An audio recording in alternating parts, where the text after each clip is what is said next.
Hello friends, स्वागत है आपका हमारे यूट्यूब चैनल जीएस बाय अभिषेक में। मेरा नाम है अभिषेक डांडरियाल और आज हम युक्ति पब्लिकेशन की सामान्य ज्ञान सार संग्रह जिसमें 25,000 से अधिक प्रश्न हैं, उसका एक नया चैप्टर आपके लिए लेकर आए हैं, जिसमें हम प्राचीन भारत के इतिहास के प्रश्नों को वन लाइनर की फॉर्म में डिस्कस करेंगे। तो चलिए शुरू करते हैं। पहला सब टॉपिक है इसमें सिंधु या हड़प्पा सभ्यता, इंग्लिश में इंडस वैली सिविलाइजेशन। तो चलिए शुरू करते हैं इसको। हड़प्पा सभ्यता का सर्वाधिक मान्यता प्राप्त काल है 2500 ईसा पूर्व से 1750 ईसा पूर्व। सिंधु घाटी की सभ्यता में घोड़े के अवशेष कहाँ मिले हैं? सुरकोटदा। देखिए, वैसे आंसर में सुरकोटदा है, लेकिन अभी ये डिस्प्यूटेड है, ठीक है। इसमें एक सहमति नहीं बन पाई है इतिहासकारों के बीच में, क्या वो घोड़े के ही रिमेन्स हैं या किसी और चीज़ के रिमेन्स हैं। सिंधु घाटी स्थल कालीबंगन किस प्रदेश में है? ये राजस्थान में स्थित है। यहाँ पर हमें क्या क्या मिलता है? यहाँ पर आपको जली हुई चूड़ियों के अवशेष मिलते हैं। यहाँ पर हमें हवन कुंड या फायर अल्टर्स मिलते हैं। यहाँ पर हमें सबसे जो इम्पोर्टेंट खोज है वो क्या है? जुते हुए खेत के अवशेष भी हमें यहाँ पर मिलते हैं। किस पदार्थ का उपयोग हड़प्पा काल की मुद्राओं के निर्माण में मुख्य रूप से किया गया था? सेलखड़ी या स्टेटाइट। हड़प्पा सभ्यता किस युग की थी? कांस्य युग की, इसलिए इसको ब्रॉन्ज एज सिविलाइजेशन भी बोला जाता है। सिंधु घाटी की सभ्यता के लोगों का मुख्य व्यवसाय क्या था? व्यापार, क्योंकि हमें बहुत सारी सील्स मिली हैं और कहीं ना कहीं लोथल वाला बंदरगाह भी है। इसके अलावा जो बाहरी देशों से इनके संबंध थे उसके भी हमें जानकारी कई स्रोतों से प्राप्त होती है, तो कहीं ना कहीं व्यापार इनका मुख्य व्यवसाय था। हड़प्पा सभ्यता के निवासी थे शहरी, और इसलिए इसको शहरी या अर्बन सिविलाइजेशन भी बोला जाता है। इनकी जो सिटी व्यवस्था थी, नगर की जो व्यवस्था थी, सिटी प्लानिंग थी, वो चेस बोर्ड पैटर्न पर स्थित थी, ब्लॉक्स वगैरह के फॉर्म में वो थी। आपका ये फायर बेक्ड ब्रिक्स का, ये ईंटों का यूज़ किया करते थे। इनको मापन का भी ज्ञान था, है ना। साफ सफाई की जो नालियों वगैरह की व्यवस्था थी वो भी काफ़ी शानदार थी। तो कहीं ना कहीं शहरी व्यवस्था थी। इसके उलट आप देखेंगे, अगर हम बात करें, जो आर्यन सिविलाइजेशन थी या ऋग वैदिक जो काल था हमारा, वैदिक सिविलाइजेशन या वैदिक सभ्यता, वो हमारी ग्रामीण सभ्यता थी, क्योंकि उसमें वो लोग मुख्य पशुपालन उनका मुख्य काम था, और जो दूध से बने उत्पाद थे उनका ही वो ज़्यादा उपभोग किया करते थे, तो वो मुख्यतः उसमें ग्रामीण व्यवस्था थी। लेकिन हड़प्पा सभ्यता हमारी शहरी सभ्यता में आती है। सिंधु सभ्यता के घर किससे बनाए जाते थे? ईंट से, और वो भी भट्टी में बनी हुई ईंटों से, ना कि सन ड्राइड। देखिए, जो मेसोपोटामिया की सभ्यता थी वहाँ पर सन ड्राइड ब्रिक्स यानी धूप में सूखी हुई ईंटों का प्रयोग किया करते थे, जो ज़्यादा इतनी अच्छी नहीं होती थी। लेकिन जो सिंधु घाटी की सभ्यता के लोग थे वो फायर बेक्ड ब्रिक्स यानी ईंटों की भट्टी में बनी हुई या तपी हुई ईंटों का यूज़ किया करते थे, जिनकी क्वालिटी अच्छी होती थी। हड़प्पा वासी किस वस्तु के उत्पादन में सर्वप्रथम थे? कपास के उत्पादन में। देखिए, कॉटन के हमें जो कुछ कॉटन के बुने हुए कपड़ों के अवशेष भी हमें मिलते हैं, तो कॉटन के उत्पादन में काफ़ी ऊपर थे। हड़प्पा सभ्यता का सर्वप्रथम खोजकर्ता कौन था? दयाराम साहनी, सन 1921 में। सिंधु सभ्यता का पत्तन नगर कौन सा था? लोथल। ये हमारा राजस्थान, सॉरी, गुजरात में स्थित है, और ये भोगवा नदी के किनारे स्थित है। इसकी खोज 1957 में SR राव द्वारा की गई थी। और यहाँ से हमें ये सबसे इम्पोर्टेंट तो है, इसके अलावा यहाँ से हमें ट्विन बुरियल या लड़का और लड़की को साथ दफन करने के अवशेष भी हमें लोथल से मिलते हैं। और यहाँ पर हमें हाथी दांत का बना हुआ एक पैमाना भी मिला है, ये भी इंपॉर्टेंट है, याद रखिएगा। हाथी दांत का बना हुआ एक पैमाना हमें यहाँ पर मिला है, इंग्लिश में बोलते हैं उसे आइवरी स्केल। पैमानों की खोज ने यह सिद्ध कर दिया है कि सिंधु घाटी के लोग माप और तौल से परिचित थे। यह खोज कहाँ पर हुई है? लोथल में, मैंने आपको बोल दिया ऊपर। और देखिए, इंपॉर्टेंट ये है, और इसका एक पता हमें और कैसे लगता है। देखिए, जो इनकी ईंटों का साइज़ है, ईंटों का साइज़ भी एक समान अनुपात में है, जो कि कहीं ना कहीं ये दर्शाता है, क्योंकि एक समान अनुपात की इतनी सारी ईंटें बनाना मतलब आपको मेजरमेंट या मापन का ज्ञान होना आवश्यक था। मोहनजोदड़ो को किस एक अन्य नाम से भी जाना जाता है? इसे इंग्लिश में माउंट ऑफ द डेड या मृतकों का टीला भी बोला जाता है। मोहनजोदड़ो की खोज 1922 में RD बनर्जी ने की है, और किस नदी के किनारे स्थित है? ये सिंधु नदी के किनारे स्थित है। और जो हड़प्पा है वो रावी नदी के किनारे स्थित है। हड़प्पा सभ्यता का प्रचलित नाम है सिंधु घाटी की सभ्यता।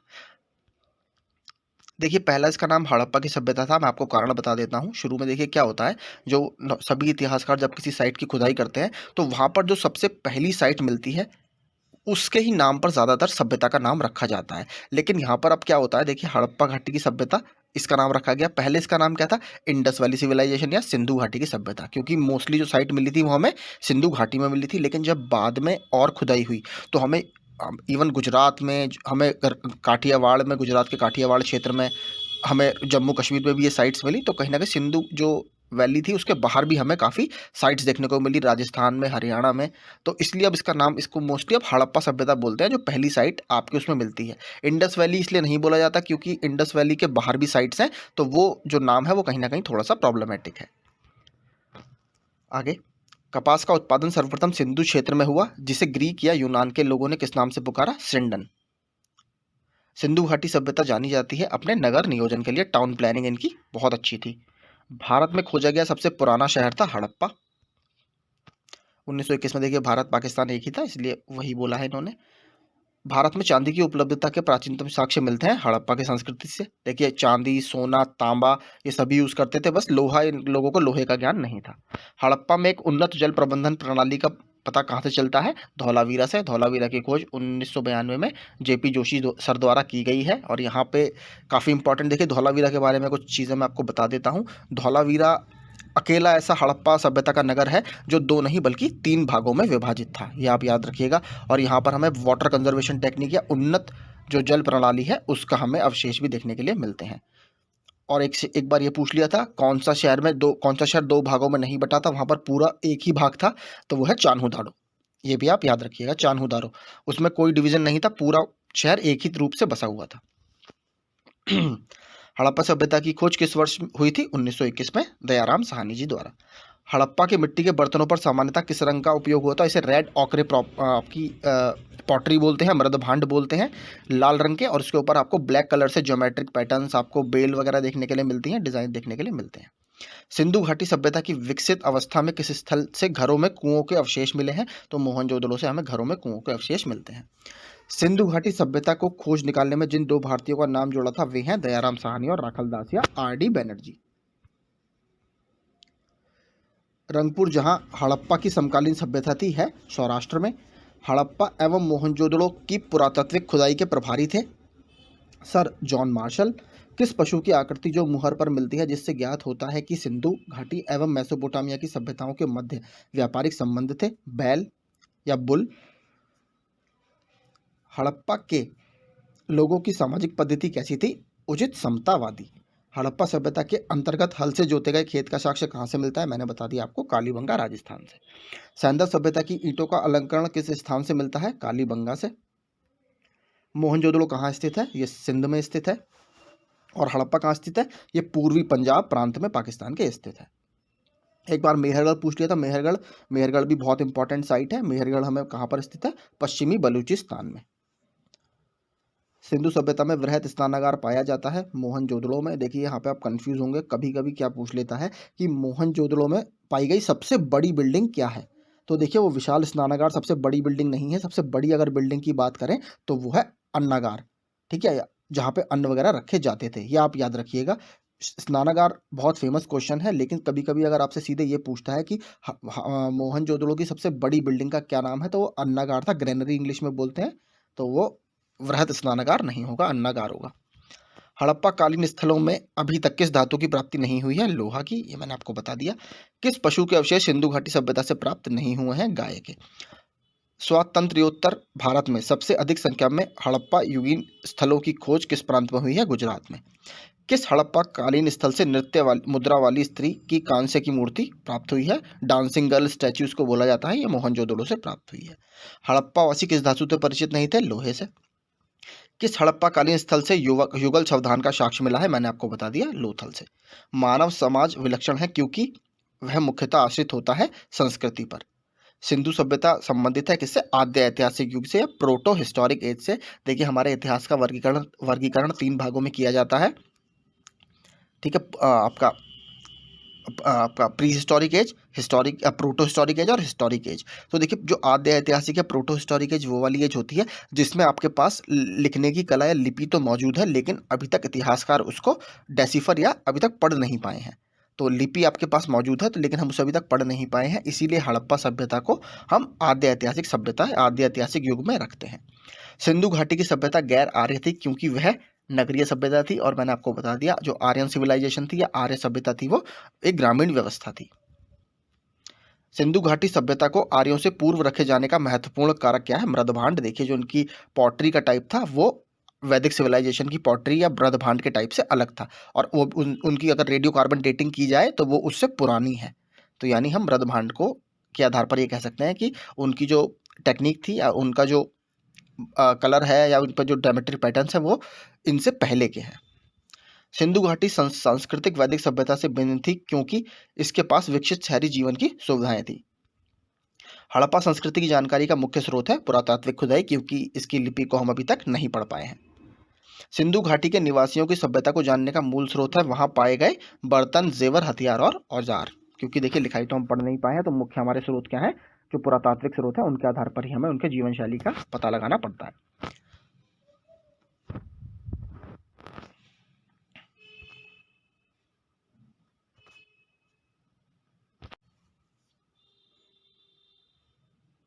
भारत में चांदी की उपलब्धता के प्राचीनतम साक्ष्य मिलते हैं हड़प्पा संस्कृति में। हड़प्पा में मिट्टी के बर्तनों पर सामान्यतः किस रंग का उपयोग हुआ था? लाल रंग का। मूर्ति पूजा का प्रारंभ कब से माना जाता है? प्री आर्यन या आपका पूर्व आर्यों के टाइम से। विशाल स्नानागार किस पुरातत्व स्थल से पाया गया था? मोहनजोदड़ो से। हड़प्पा सभ्यता स्थित स्थल लोथल स्थित है गुजरात में। धौलावीरा किस राज्य में स्थित है? ये भी गुजरात में स्थित है। कौन सा हड़प्पा नगर 3 भागों में विभक्त था? धौलावीरा, ये मैंने आपको बता दिया। और कौन सा नगर एक समान था, किसी भी भाग में विभक्त नहीं था? तो वो चान्होदारो, जो कि ये भी रावी नदी के किनारे, सॉरी, ये भी सिंधु नदी के किनारे स्थित है, और यह मोहनजोदड़ो के दक्षिणी किनारे पर स्थित है। अगला टॉपिक है हमारा वैदिक सभ्यता, या इसको आर्यन सिविलाइजेशन भी बोला जाता है। पूर्व वैदिक या ऋग्वैदिक संस्कृति का काल किसे माना जाता है? 1500 ईसा पूर्व से लेकर 1000 ईसा पूर्व तक। उत्तर वैदिक संस्कृति का काल किसे माना जाता है? 1000 ईसा पूर्व से लेकर 600 ईसा पूर्व तक। आर्य शब्द का शाब्दिक अर्थ क्या है? श्रेष्ठ या कुलीन। किस फसल का ज्ञान वैदिक काल के लोगों को नहीं था? तंबाकू। उत्तर वैदिक काल के वेद विरोधी और ब्राह्मण विरोधी धार्मिक अध्यापकों को किस नाम से जाना जाता था? श्रमणाज, श्रमण। इंग्लिश में श्रमणाज इसको बोलते हैं, हिंदी में श्रमण। वैदिक गणित का महत्वपूर्ण अंग है शुल्व सूत्र, और शुल्व सूत्र किससे संबंधित है? ये देखिए मुख्यतः ज्यामिति या ज्योमेट्री से संबंधित है। और इसमें क्या बताया गया है मुख्य रूप से, जो हमारे हवन कुंड होते हैं उसको अगर आपको अच्छे से मतलब फल की प्राप्ति करनी है तो हवन कुंड का जो डिज़ाइन है वो किस तरीके का होना चाहिए, उसकी जो विमाएँ हैं, डायमेंशन है, वो किस तरीके की होनी चाहिए, तो वो इसमें हमें बताए गए हैं। अपस्तंभ का शुल्व सूत्र है, और भी कई सारे राइटर हैं उनके शुल्व सूत्र काफ़ी फेमस है। अपस्तंभ का काफ़ी फेमस है। किस वेद में प्राचीन वैदिक युग की संस्कृति के बारे में सूचना दी गई है? ऋग्वेद में। वेदों की कुल संख्या कितनी है? 4 है। भारत के राज्यची में प्रयुक्त होने वाले शब्द या राज्य चिन्ह में सत्यमेव जयते किस उपनिषद से लिए गए हैं? मुंडका उपनिषद से लिए गए हैं। ऋग्वैदिक आर्यों का मुख्य व्यवसाय क्या था? पशुपालन।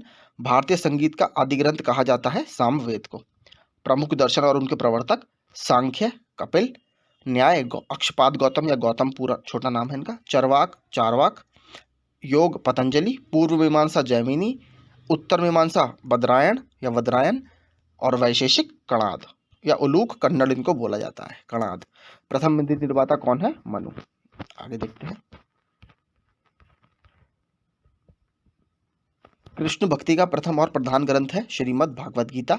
ऋग्वेद में संपत्ति का प्रमुख रूप क्या है? गोधन। ऋग्वेद के किस मंडल में शूद्र का उल्लेख पहली बार मिलता है? 10वें मंडल में। जो पुरुष सूक्त हाइमन है उसमें हमें सबसे पहले शूद्रों का उल्लेख देखने के लिए मिलता है। और 9वें मंडल में क्या मिलता है हमें? उसमें हमें भगवान सोम, या जो कि वनस्पति के देवता माने जाते हैं, उनका जिक्र मिलता है। और गायत्री मंत्र हमें 3रे मंडल में देखने के लिए मिलता है, जो विश्वामित्र ने जिसकी रचना की है। वेदों की ऋचाओं को पढ़ने वाले ऋषि को क्या कहते हैं? होत्री। वेदों की ऋचाओं को पढ़ने वाले ऋषि को होत्री कहते हैं। ऋग्वेद का संबंध किससे है? ईश्वर महिमा से। ऋग्वेद में कुल कितने मंडल हैं? 10 मंडल हैं। ऋग्वेद में कुल सूक्तियां हैं 1028। ऋग्वेद में कुल ऋचाएं हैं 10,580। ऋग्वेद में इंद्र के लिए ऋचाएं हैं 250। ऋग्वेद में अग्नि के लिए ऋचाएं हैं 200। सबसे पुराना वेद कौन सा है? ऋग्वेद। वेदों की संख्या 4 है, ऋग्वेद, सामवेद, यजुर्वेद तथा अथर्ववेद। इनमें सबसे प्राचीन वेद ऋग्वेद है। त्रयी नाम है 3 वेदों का। ऋग्वेद, यजुर्वेद तथा सामवेद को वेद त्रयी या त्रयी कहा जाता है, क्योंकि शुरुआत में अथर्ववेद को इसमें सम्मिलित नहीं किया जाता था, क्योंकि उसमें काले जादू वगैरह या वशीकरण से संबंधित, तंत्र मंत्र से संबंधित बातें की गई हैं। किस वैदिक ग्रंथ में वर्ण शब्द का सर्वप्रथम नामोल्लेख मिलता है? ऋग्वेद में। भारत का सबसे प्राचीन धर्म ग्रंथ कौन सा है? वेद। अथर्व का अर्थ क्या होता है? पवित्र, जादू। पूर्व मीमांसा दर्शन के प्रतिपादक कौन है? जैमिनी। और उत्तर मीमांसा के आप प्लीज कमेंट करके जरूर बताइएगा, हमने ऊपर अभी डिस्कस किया था। सबसे प्राचीन पुराण कौन सा है? मत्स्य पुराण। ब्राह्मण ग्रंथों में सबसे प्राचीन ग्रंथ कौन सा है? शातपथ ब्राह्मण। वर्ण व्यवस्था से संबंधित पुरुष सूक्त मूलतः पाया जाता है ऋग्वेद के मंडल 10 में। गोपत ब्राह्मण किससे संबंधित है? अथर्ववेद से। उपनिषदों का मुख्य विषय है दर्शन।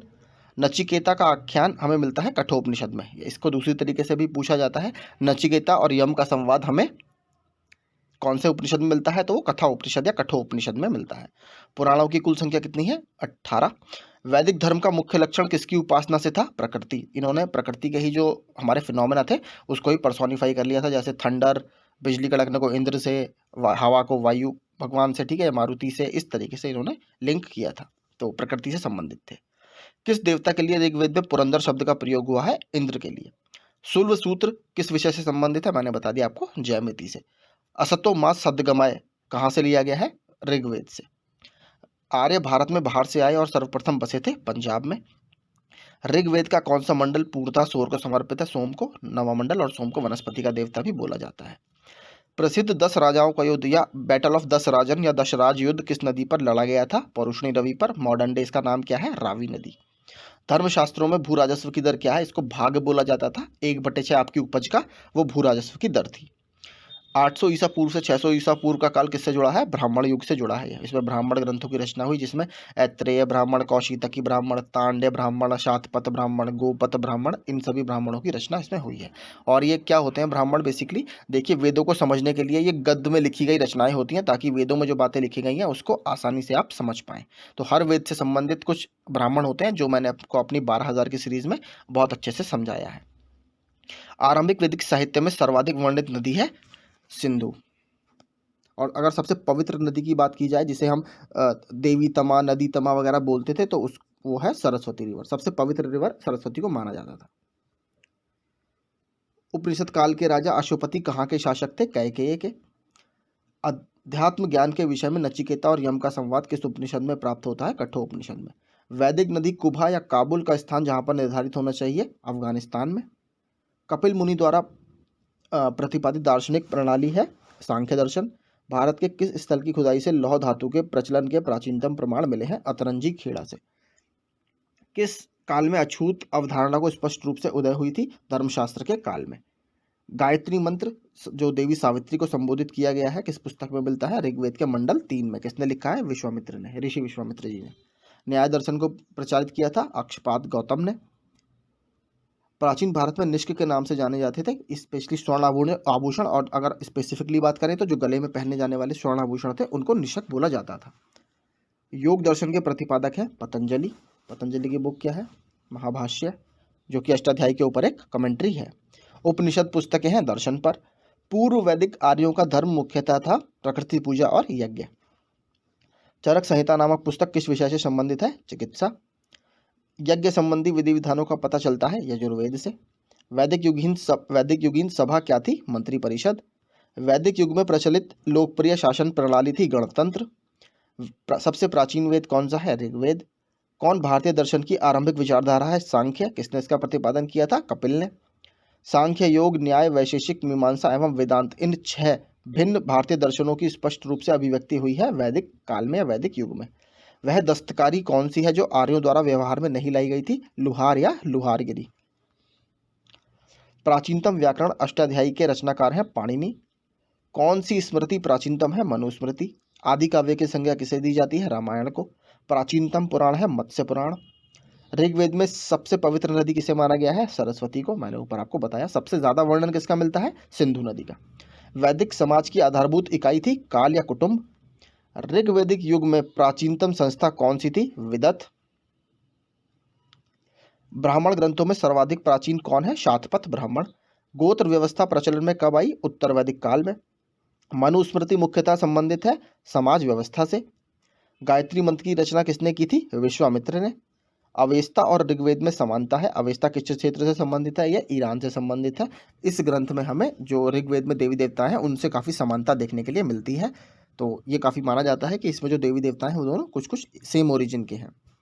किसका संकलन ऋग्वेद पर आधारित है? सामवेद का। इसने जो सामवेद के जो मंत्र हैं उन्हें किस म्यूजिकल नोट में या संगीतमय लय में गाना चाहिए उसका वर्णन हमें इसमें मिलता है। और इसके लिए बोला जाता है कि भारतीय संगीत का अगर उद्भव देखा जाए, जेनेसिस देखा जाए, तो वो हमें सामवेद में देखने के लिए मिलता है। किस वेद में जादुई माया और वशीकरण का वर्णन है? अथर्ववेद में। आर्य शब्द क्या इंगित करता है? नरजाति समूह को। प्राचीनतम विवाह संस्कार का वर्णन करने वाला विवाह सूक्त किसमें पाया जाता है? ऋग्वेद में। ऋग्वेद में अघन्य यानी वध योग्य नहीं शब्द का प्रयोग किसके लिए किया गया था? गाय के लिए। ऋग्वेद में किन नदियों का उल्लेख अफगानिस्तान के साथ आर्यों के संबंध का सूचक है? कुंभा और क्रुमु। आर्य के आर्कटिक होम का सिद्धांत का पक्ष किसने लिया था? बाल गंगाधर तिलक ने एक बुक लिखी थी, the Arctic home of Vedas. ठीक है, यानी आर्यों के आर्कटिक होम का सिद्धांत बाल गंगाधर तिलक ने दिया था। अब ये रिजेक्ट किया जा चुका है क्योंकि मुख्यतः माना जाता है कि वो मध्य एशिया से आए थे भारत में, ईरान होते हुए। जो बोगुस्कोई हमारा अभिलेख है, बोगुस्कोई अभिलेख एशिया माइनर में, जो कि एशिया वाले तुर्की में मिलता है, वहाँ से हमें इस अभिलेख से पता लगता है कि वो मध्य एशिया से ही भारत में आए थे। अथर्व का अर्थ क्या होता है? पवित्र जादू। कौन सा वेद अंशतः गद्य रूप में भी रचित है? यजुर्वेद। इसमें दो है, शुक्ल यजुर्वेद और कृष्ण यजुर्वेद। उत्तर वैदिक काल में किस देवता को सर्वोच्च स्थान प्राप्त था? प्रजापति। देखिए उत्तर वैदिक काल की बात कर रहा है, प्रजापति को। संस्कारों की कुल संख्या कितनी है? 16 संस्कार हमारे यहाँ होते हैं। कर्म का सिद्धांत संबंधित है मीमांसा से। मीमांसा दो भागों में है, पूर्व मीमांसा और उत्तर मीमांसा। दोनों के आप प्रतिपादक जरूर देखिएगा। अब देखते हैं बौद्ध धर्म व जैन धर्म। गौतम बुद्ध का जन्म कब हुआ था? 563 ईसा पूर्व। कहाँ पर? लुम्बिनी में। कौन सा हमें पिलर बताता है इसके बारे में? अशोक का रुम्बिनदेही जो पिलर है वो हमें इसके बारे में बताता है। गौतम बुद्ध का जन्मस्थल कहाँ था? लुम्बिनी। आद्यतम बौद्ध साहित्य जो बुद्ध के विभिन्न जन्मों की कथाओं के विषय में है, क्या है? जातक कथाएं। इसका ही चित्रण हमें अजंता की गुफाओं में देखने के लिए भी मिलता है। किसका ये पार्ट है? ये सुत्त पिटक का पार्ट है। त्रिपिटक धर्म ग्रंथ है बौद्धों का। बुद्ध ने किस स्थान पर महापरिनिर्वाण या मृत्यु को प्राप्त किया था? कुशीनगर में। कुशीनगर कौन से महाजनपद में स्थित था? मल्ल में। भारत में सबसे प्राचीन विहार है नालंदा महाविहार। किसने इसकी स्थापना की थी? कुमारगुप्त ने, जो कि गुप्त वंश के एक शासक थे। बुद्ध की मृत्यु के बाद प्रथम बौद्ध संगति की अध्यक्षता किसने की? महाकश्यप ने। कौन से राजा के शासनकाल में हुई थी ये अजाशत्रु के शासनकाल में हुई थी, 483 ईसा पूर्व में। कहाँ पर ये हुई थी? राजगृह में। और इसमें ही जो विनय पिटक है और सुत्त पिटक की रचना या कंपाइलेशन होता है। नागार्जुन कौन थे? बौद्ध दार्शनिक। कौन से उससे संबंधित हैं ये? जो शून्यवाद का सिद्धांत है बौद्ध धर्म में, शून्यवाद, डॉक्ट्रिन ऑफ नथिंगनेस इंग्लिश में बोलते हैं, या इसको हम माध्यमिका स्कूल भी बोलते हैं, बुद्धिस्ट फिलॉसफी का माध्यमिका स्कूल। उसके प्रवर्तक नागार्जुन थे। और देखिए इसी में मैं आपको बता देता हूँ एक फिलॉसफी और है, विज्ञानवाद या योगाचार फिलॉसफी। तो उसके प्रतिपादक थे वासुबंधु। ये भी आप याद रखिएगा, पूछा जा सकता है। किस नगर में प्रथम बौद्ध संगति सभा आयोजित की गई थी? राजगृह में। और ऊपर मैंने डिटेल आपको इसकी बता दी। अष्टांगिक मार्ग संकल्पना है किसका अंग है? धर्म चक्र प्रवर्तन सूत्र के विषय वस्तु का।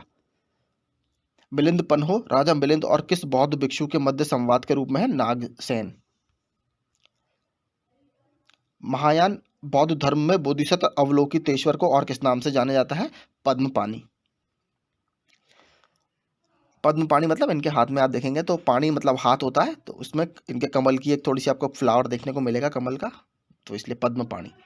बौद्ध धर्म तथा जैन धर्म दोनों ही विश्वास करते हैं कि कर्म तथा पुनर्जन्म के सिद्धांत सही हैं। कनिष्क के शासनकाल में चतुर्थ बौद्ध संगति सभा किस नगर में आयोजित की गई थी? तो ये कुंडलवन कश्मीर में आयोजित की गई थी।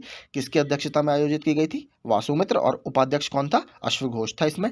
और इसके अलावा एक चीज़ और पूछी जाती है, जिसमें इस संगति में बौद्ध धर्म पूरा दो भागों में बट गया था, हीनयान और महायान में। तृतीय बौद्ध संगति कहाँ आयोजित की गई थी? पाटलिपुत्र में। किसके शासनकाल में?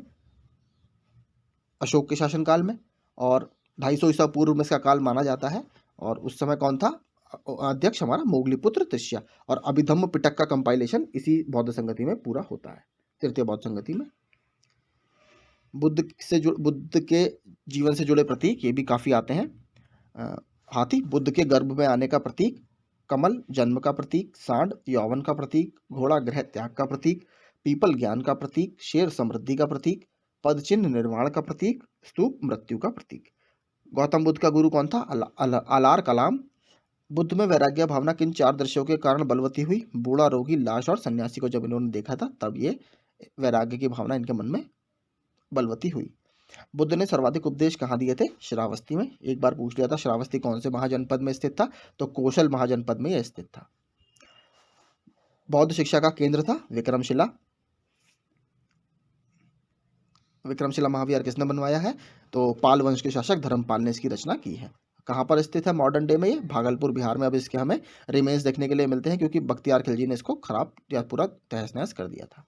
भारत में सबसे बड़ा बौद्ध स्तूप कहाँ स्थित है? सांची में। किस शासक ने बौद्धों के लिए विख्यात विक्रमशिला महाविद्यालय की स्थापना की थी? धर्मपाल ने। किसके द्वारा तृतीय बौद्ध संगति को संरक्षण प्रदान किया गया था? अशोक के द्वारा। पाटलिपुत्र में हुई थी। अध्यक्ष कौन था? मोगलीपुत्र तिष्या। अभिधम्म पिटक की इसमें रचना हुई। बौद्ध ग्रंथ पिटकों की रचना किस भाषा में की गई है? पाली भाषा में। कश्मीर में कनिष्क के शासनकाल में जो बौद्ध संगति हुई थी उसकी अध्यक्षता किसने की थी? पर मैंने बता दिया, वासुमित्र ने। और उपाध्यक्ष कौन था? अश्वघोष। 2 भागों में बौद्ध धर्म इसमें बढ़ जाता है, हीनयान और महायान। मठ, मंदिर और स्तूप किस धर्म से संबंधित हैं? बौद्ध धर्म से। बौद्ध धर्म एवं जैन धर्म दोनों के उपदेश किसके शासनकाल में दिए गए थे? तो बिंबिसार के शासनकाल में दिए गए थे। गौतम बुद्ध ने अपना प्रथम उपदेश कहाँ दिया था? सारनाथ में। क्या बोलते हैं इसको? धर्मचक्र प्रवर्तन सूत्र। 5 अपने शिष्यों को उन्होंने वो दिया था। मैं आपको उस दिन इसके नाम बता चुका हूँ, आप प्लीज एक बार मेरा वीडियो वो जरूर देखिएगा। और कहाँ पर? डियर पार्क में, मृगवन में। बौद्ध धर्म ग्रहण करने वाली पहली महिला कौन थी? इनकी फॉस्टर मदर प्रजापति गौतमी। पहले देखिए ये इसको संग में लेने के फेवर में नहीं थे। बाद में जब इनका जो शिष्य था आनंद, उन्होंने इनको परसुएड किया, मनाया, तब इन्होंने उसको पहली बार संघ में उपस्थित। और कहाँ पर हुई थी? वैशाली में इन्होंने पहली बार महाप्रजापति गौतमी को संघ में शामिल किया था। वैशाली में, एक बार याद रखिएगा। बोध गया स्थित है बिहार में। जातक किसका ग्रंथ है? बौद्धों का। इसमें बुद्ध के पिछले जन्म की कथाओं का वर्णन किया जाता है। और किसका पाठ है ये? लगभग सूत्र पिटक में 500 जातक कथाएं हमें देखने के लिए मिलती हैं और इनका चित्रण हमें गुप्त वंश के टाइम से जो अजंता की गुफाएं हैं वहां पर भी देखने के लिए मिलता है। सिद्धार्थ बुद्ध को ज्ञान प्राप्ति कहाँ हुई थी? बोध गया में। सारनाथ में बुद्ध का प्रथम प्रवचन कहलाता है धर्म चक्र प्रवर्तन। बौद्ध धर्म ने समाज के किन 4 वर्गों पर महत्वपूर्ण प्रभाव डाला? महिला और शूद्र पर। बुद्ध के गृह त्याग का प्रतीक है घोड़ा। गौतम बुद्ध द्वारा भिक्षुणी संघ की स्थापना कहाँ की गई थी? कपिल वस्तु में। सर्वप्रथम शून्यवाद का या शून्यता का सिद्धांत प्रतिपादन करने वाले बौद्ध दार्शनिक का नाम क्या है? मैंने आपको बता दिया, नागार्जुन। इसको हम माध्यमिक स्कूल भी बोलते हैं, माध्यमिक ब्रांच भी बोलते हैं। और ये दोनों महायान की फिलॉसफी हैं। और महायान की दूसरी फिलॉसफी मैंने आपको बता दी क्या थी? या तो विज्ञानवाद या फिर अगर दूसरा नाम आता है क्या? योगाचार। उसके जो प्रतिपादक हैं कौन है? वासुबंधु। किस शासक के शासनकाल में नेपाल में बौद्ध धर्म का गमन हुआ था? अशोक के शासनकाल में। और श्रीलंका में भी इन्होंने मिशन भेजे थे और देशों में भी इन्होंने मिशन भेजे थे अशोक ने। सांची क्यों विख्यात है? सबसे बड़ा बौद्ध स्तूप यहीं पर स्थित है। किस भाषा का ज्यादा प्रयोग बौद्धवाद के प्रचार के लिए किया गया? पाली भाषा का। देखते हैं महावीर का जन्म कहाँ हुआ था? भगवान महावीर स्वामी का कुंडग्राम में। किसे एशिया की रोशनी या लाइट ऑफ एशिया कहा जाता है? गौतम बुद्ध को। बुद्ध के जीवन की किस घटना को महाभिनिष्क्रमण के रूप में जाना जाता है? उनका घर छोड़ना। गौतम बुद्ध की माँ किस वंश से संबंधित थी? माया देवी या महामाया। ये कोलिय वंश से संबंधित थी। किस राजा के एक अभिलेख में सूचना मिलती है कि शाक्य मुनि का जन्म लुम्बिनी में हुआ था? अशोक के एक शिलालेख कौन सा है? रुम्बिनदेही का जो शिलालेख है उसमें हमें देखने के लिए मिलता है। मौर्य वंशीय शासक अशोक के रुम्बिनदेही अभिलेख से सूचना मिलती है कि शाक्य मुनि का बुद्ध का जन्म लुम्बिनी में हुआ था। इस अभिलेख में लुम्बिनी को बुद्ध का जन्मस्थल होने के कारण इसे कर छूट प्रदान करने की घोषणा का उल्लेख भी है। महात्मा बुद्ध ने अपना पहला धर्म चक्र प्रवर्तन किस स्थान पर दिया था? सारनाथ में, मृगवन में या डियर पार्क में। 5 लोगों को उसके नाम मैं आपको इसमें बता चुका हूँ। गौतम बुद्ध ने ज्ञान प्राप्ति के बाद सबसे पहले सारनाथ के वाराणसी के निकट 5 ब्राह्मण सन्यासियों को पहला उपदेश दिया था। इस प्रथम उपदेश को धर्मचक्र प्रवर्तन कहा जाता है। बुद्ध ने सर्वाधिक उपदेश कहाँ दिए थे? श्रावस्ती में। मैंने पूछा था आपसे कहाँ पर है ये, तो ये कौशल महाजनपद में स्थित था। महावीर का जन्म किस क्षत्रिय गोत्र में हुआ था? नात्रिक में। महावीर की माता कौन थी? त्रिशाला। महावीर का मूल नाम क्या था? वर्धमान। महावीर की मृत्यु कहाँ हुई? पावापुरी। और पावापुरी भी कहाँ स्थित है? ये भी मल्ल महाजनपद में स्थित है। जैनियों के पहले तीर्थंकर कौन थे? ऋषभदेव। इनको आदिनाथ भी बोला जाता था। जैन परंपरा के अनुसार जैन धर्म में कुल कितने तीर्थंकर हुए? 24। जैन परंपरा के अनुसार महावीर कौन से तीर्थंकर थे? 24 में। 23 में कौन थे? पार्श्वनाथ। और अगर आपसे पूछे संवेद शिखर कि संवेद शिखर पर किनको ज्ञान प्राप्त होता है, तो वो जैन धर्म से संबंधित है। पार्श्वनाथ जी को संवेद शिखर पर ज्ञान प्राप्त हुआ था। आगे, जैन दर्शन के अनुसार सृष्टि की रचना एवं पालन पोषण सार्वभौमिक सत्य से हुआ है, यानी यूनिवर्सल ट्रुथ से हुआ है। जैन समुदाय में प्रथम विभाजन के श्वेतांबर संप्रदाय के संस्थापक कौन थे? स्थूलभद्र और दिगंबर के भद्रबाहु। जैन तीर्थंकर पार्श्वनाथ द्वारा प्रतिपादित 4 महाव्रतों में महावीर स्वामी ने 5वें महाव्रत के रूप में क्या जोड़ा? ब्रह्मचर्य। भगवान महावीर का प्रथम शिष्य कौन था? जमाली। त्रिरत्न का सिद्धांत क्या? सम्यक धारणा, सम्यक चरित्र, सम्यक ज्ञान। इंग्लिश में बोलते हैं राइट नॉलेज, राइट बिलीफ और राइट कंडक्ट। किस धर्म से संबंधित है? जैन धर्म से। और बौद्ध धर्म के 3 त्रिरत्न क्या होते हैं? बुद्ध, धम्म और संघ। दिलवाड़ा के जैन मंदिरों का निर्माण किसने करवाया था? जो गुजरात के चालुक्य थे, या उन्हें सोलंकी राजपूत भी बोला जाता है, उन्होंने करवाया था। उनका राजा था भीमा प्रथम। उसके ही एक आपका मंत्री थे वत्स्तापुल तेजपाल। याद रखिएगा, वत्स्तापुल तेजपाल, उन्होंने इसका निर्माण करवाया था। और ये जैन धर्म के मतावलंबियों को समर्पित है। और ये व्हाइट मार्बल से बना हुआ है, बहुत अच्छा मंदिर है। माउंट आबू में राजस्थान के ये स्थित है।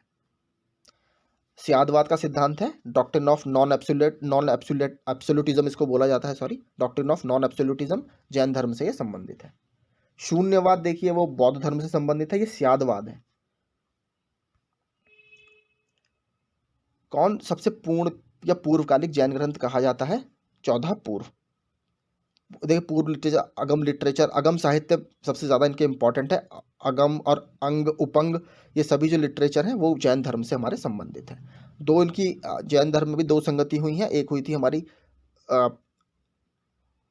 पाटलिपुत्र में पहली, और दूसरी हमारी होती है वल्लभी गुजरात में, जहाँ पर जो अगम साहित्य है उसका कंपाइलेशन पूरा हो जाता है। और जो पाटलिपुत्र वाली हम पाटलिपुत्र कह रहा हूँ, वल्लभी वाली जो संगति हुई थी उसकी अध्यक्षता किसने की थी? देवर्षि क्षमा श्रमण ने। ये याद रखिएगा, देवर्षि क्षमा श्रमण।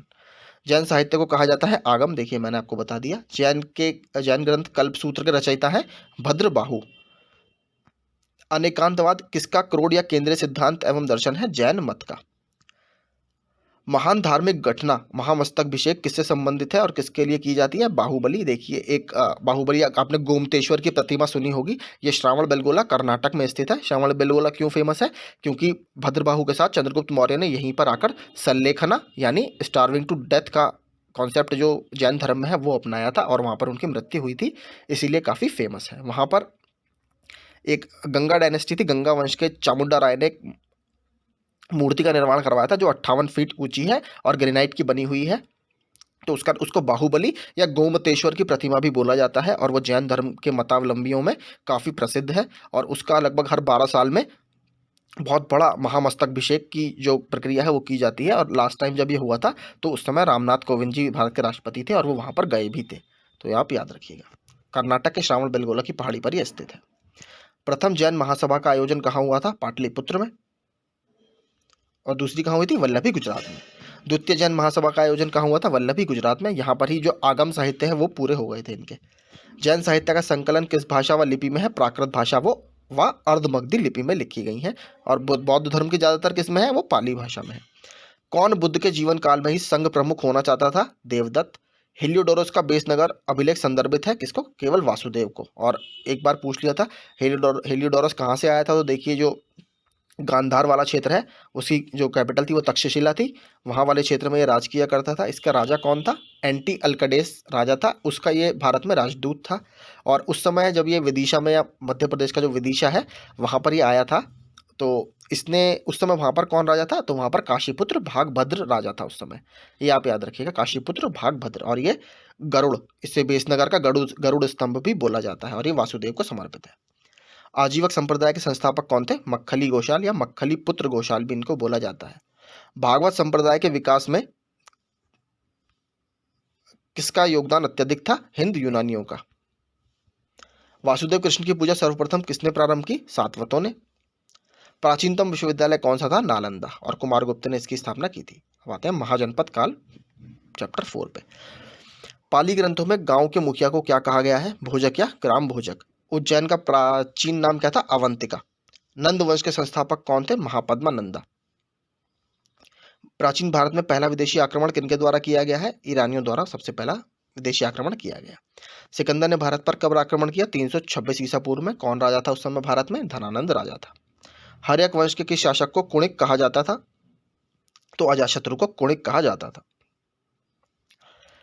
किस शासक ने गंगा एवं सोन नदियों के संगम पर पाटलिपुत्र नामक नगर की स्थापना की? उदयन ने इसकी स्थापना की।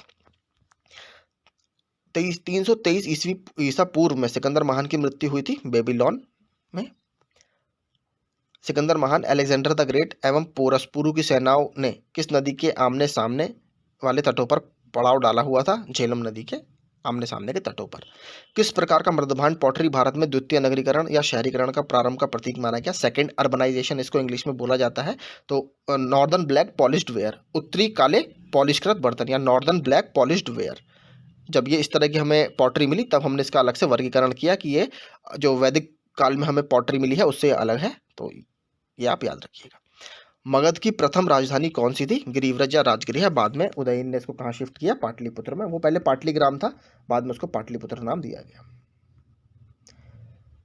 किस शासक द्वारा सर्वप्रथम पाटलिपुत्र को राजधानी के रूप में चयन किया गया? उदयन द्वारा। 16 महाजनपदों की सूची उपलब्ध है, अंगुत्तर निकाय में भी उपलब्ध है, और जैन धर्म का एक साहित्य है भगवती सूत्र, उसमें भी हमें अंगुत्तर निकायों का 16 महाजनपदों का जिक्र देखने के लिए मिलता है। और अंगुत्तर निकाय बौद्ध धर्म का एक ग्रंथ है जो कि सुत्त पिटक का पाठ है। मगध का कौन सा राजा सिकंदर महान का समकालीन था? धनानंद, मैंने आपको बता दिया। प्रथम मगध साम्राज्य का उत्कर्ष किस सदी में हुआ था? 6ठी शताब्दी ईसा पूर्व। हर्यंक राजवंश के शासनकाल में इसका उदय होता है। और हर्यंक राजवंश का कौन शासक था? बिंबिसार के लीडरशिप में इसका उदय होता है।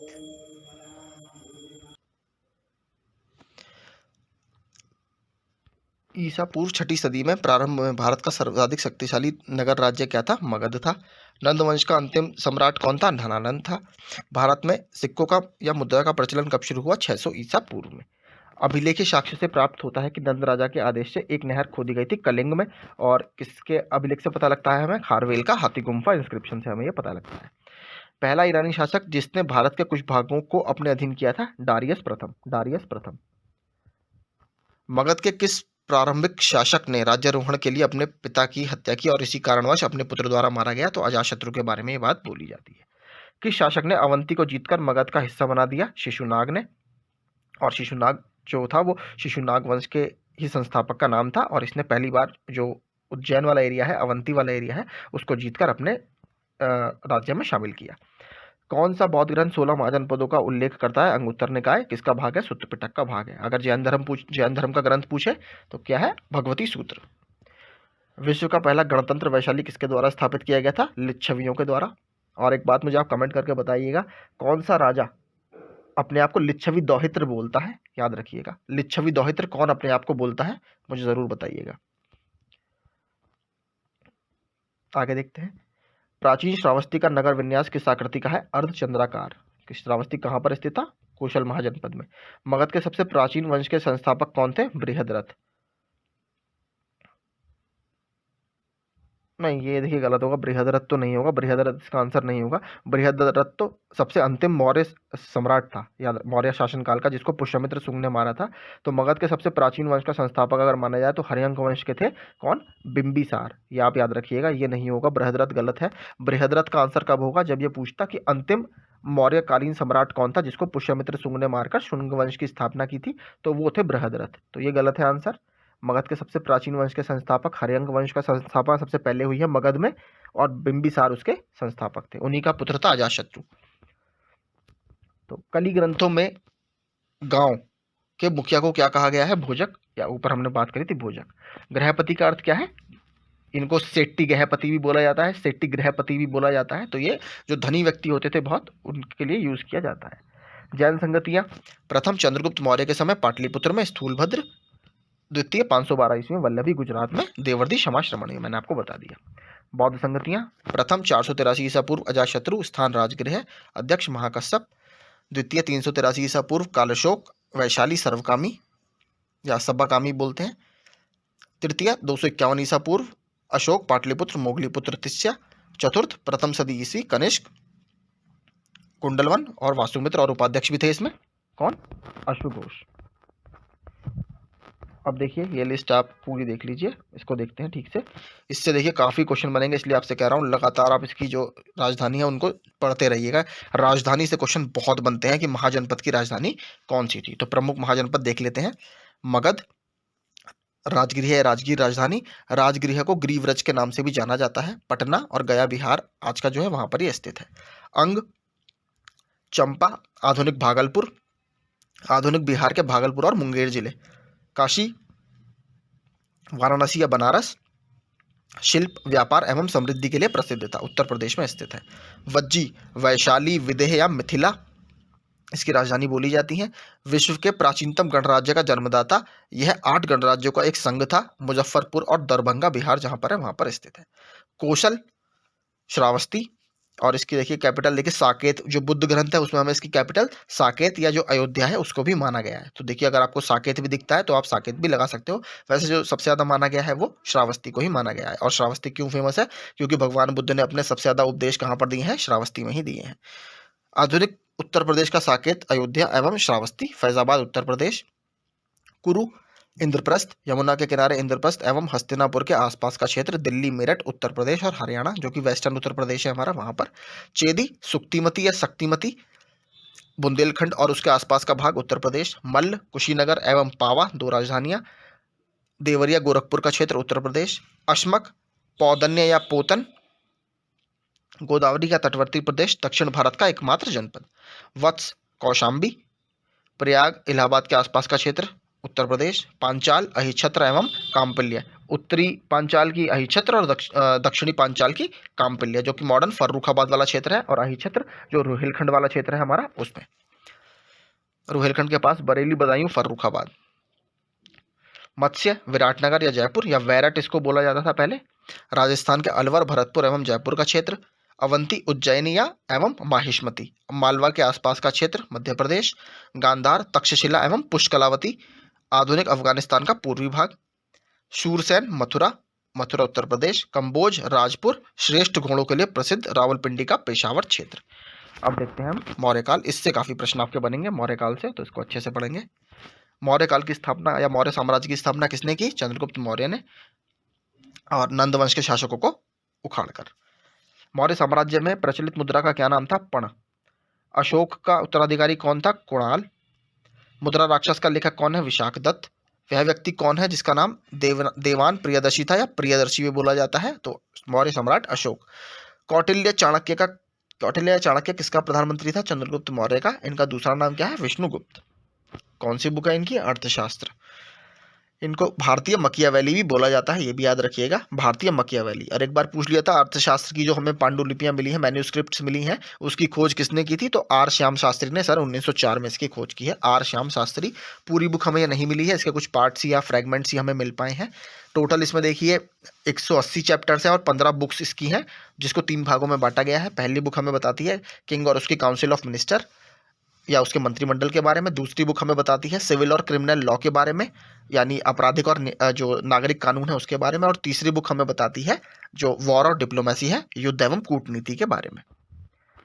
कलिंग विजय के उपरांत अशोक महान ने किस धर्म को अंगीकार किया? बौद्ध धर्म। और किसने इसको बौद्ध धर्म में कन्वर्ट किया था? उपागुप्त। और ये अपने आप को उपासक बोलता था। ठीक है, उपासक और भिक्षुणी 2 टाइप के देखिए बौद्ध धर्म में आपको लोग मिलेंगे। उपासक वो होते थे जो गृहस्थ धर्म का पालन भी करते थे, लेकिन उसके साथ साथ वो बौद्ध धर्म के उपासक भी थे, यानी सामान्य लोग। भिक्षु और वो होते थे जो सब कुछ गृह वगैरह त्याग कर पूरे संत वगैरह बन जाते थे और बौद्ध विहारों में ही रहा करते थे। तो भिक्षु नहीं था अशोक, अशोक केवल एक ले फॉलोअर था अपने आप को, और क्या बोलता है? उपासक बोलता है बौद्ध धर्म का। चंद्रगुप्त के शासन विस्तार में किसने मुख्य रूप से मदद की थी? चाणक्य ने। सांची किस कला व मूर्तिकला का निरूपण करता है? बौद्ध धर्म की मूर्तिकला का। सम्राट अशोक की वह पत्नी कौन थी जिसने उसको प्रभावित किया था? करुवाकी। अशोक ने अपने सभी अभिलेखों में एक रूपता से किस प्राकृत का उपयोग किया है? मगधी प्राकृत का।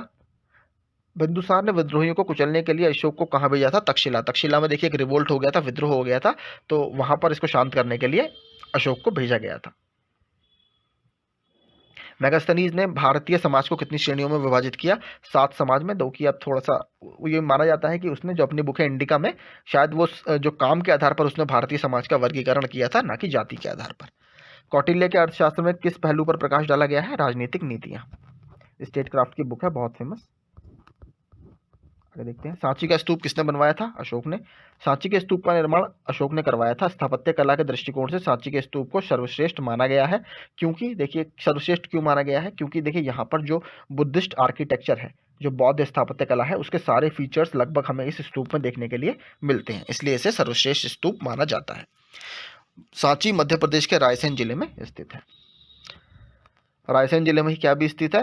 रायसेन जिले में ही जो भीमबेटका की गुफाएं हैं वो भी रायसेन जिले में ही स्थित हैं, जहाँ पर प्राचीन भारत के शैलचित्र पाए जाते हैं। पाटलिपुत्र को किस शासक ने सर्वप्रथम अपनी राजधानी बनाया? चंद्रगुप्त मौर्य ने। देखिए इसकी स्थापना तो उदयन ने कर दी थी, लेकिन सबसे पहले अगर मगध के साम्राज्य की राजधानी की बात करें तो वो चंद्रगुप्त मौर्य ने बनाया था इसको राजधानी। पाटलिपुत्र में स्थित चंद्रगुप्त का महल मुख्यतः किसका बना हुआ था? लकड़ी का। इसीलिए देखिए हमको इसके अवशेष इतने नहीं देखने के लिए मिलते हैं। तो और ये कहाँ पर हमें इसके अवशेष मिलते हैं? कुम्हरार, जो कि बिहार में स्थित है, कुम्हरार में हमें इसके अवशेष देखने के लिए मिलते हैं।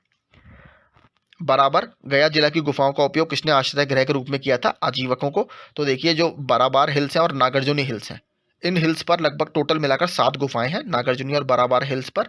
गया जो जिला है बिहार का, वहां पर ये अशोक ने और उसके ग्रैंडसन दशरथ ने, पोते दशरथ ने, ये आजीवकों को गिफ्ट में दी थी, उपहार में दी थी। आजीवकों का प्रतिपादक किसे माना जाता है? मक्खली घोषाल या मक्खरी पुत्र घोषाल को। किस अभिलेख से यह साबित होता है कि चंद्रगुप्त का प्रभाव पश्चिम भारत तक फैला हुआ था? जो रुद्रदमन है या रुद्रदमन महाक्षत्रप का जूनागढ़ या गिरनार अभिलेख। केवल वह स्तंभ जिसमें अशोक ने स्वयं को मगध का सम्राट बताया है, भाबरू एडिक्ट है, राजस्थान में वेरत में मिलती है। ये वेरत या विराटनगर बोलते हैं, वहां पर ये इसने अपने आप को केवल मगध का सम्राट बोला है। बाकी सब जगह या तो ये अशोक लिखता था सिंपल, या फिर क्या लिखते थे? देवनाम प्रिय या प्रियदर्शी। अर्थशास्त्र का लेख समकालीन था चंद्रगुप्त का। नंद वंश के पश्चात मगध पर किस राजवंश ने शासन किया? मौर्य राजवंश ने। मौर्य काल में शिक्षा का सर्वाधिक प्रसिद्ध केंद्र था तक्षशिला। मेगास्थनीज की बुक का नाम क्या है? इंडिका। किसके ग्रंथ में चंद्रगुप्त मौर्य का विशिष्ट रूप से वर्णन हुआ है? वह है विशाखदत्त। इसकी कौन सी बुक है? मुद्रा राक्षस। वह स्रोत जिसमें पाटलिपुत्र के प्रशासन का वर्णन है? इंडिका। अगला, अशोक के शिलालेखों में प्रयुक्त भाषा है प्राकृत। प्रथम भारतीय समाज किसके द्वारा स्थापित किया गया था? चंद्रगुप्त मौर्य द्वारा। चाणक्य अपने बचपन में किस नाम से जाने जाते थे? विष्णुगुप्त। राज्य के सप्तांग सिद्धांत के अनुसार राज्य का 7वां अंग कौन सा था? मित्र। किसके शासनकाल में डाइमेकस या डिमेकस भारत आया था? बिंदुसार के। किस प्राचीन नगर के अवशेष कुम्भरहार से मिलते हैं? पाटलिपुत्र के, मैंने आपको बताया। कुलंदी बाग प्राचीन स्थान था पाटलिपुत्र का, कुलंदी बाग याद रखिएगा। किसने सहिष्णुता, उदारता और करुणा के त्रिविधि आधार पर राजधर्म की स्थापना की? अशोक ने।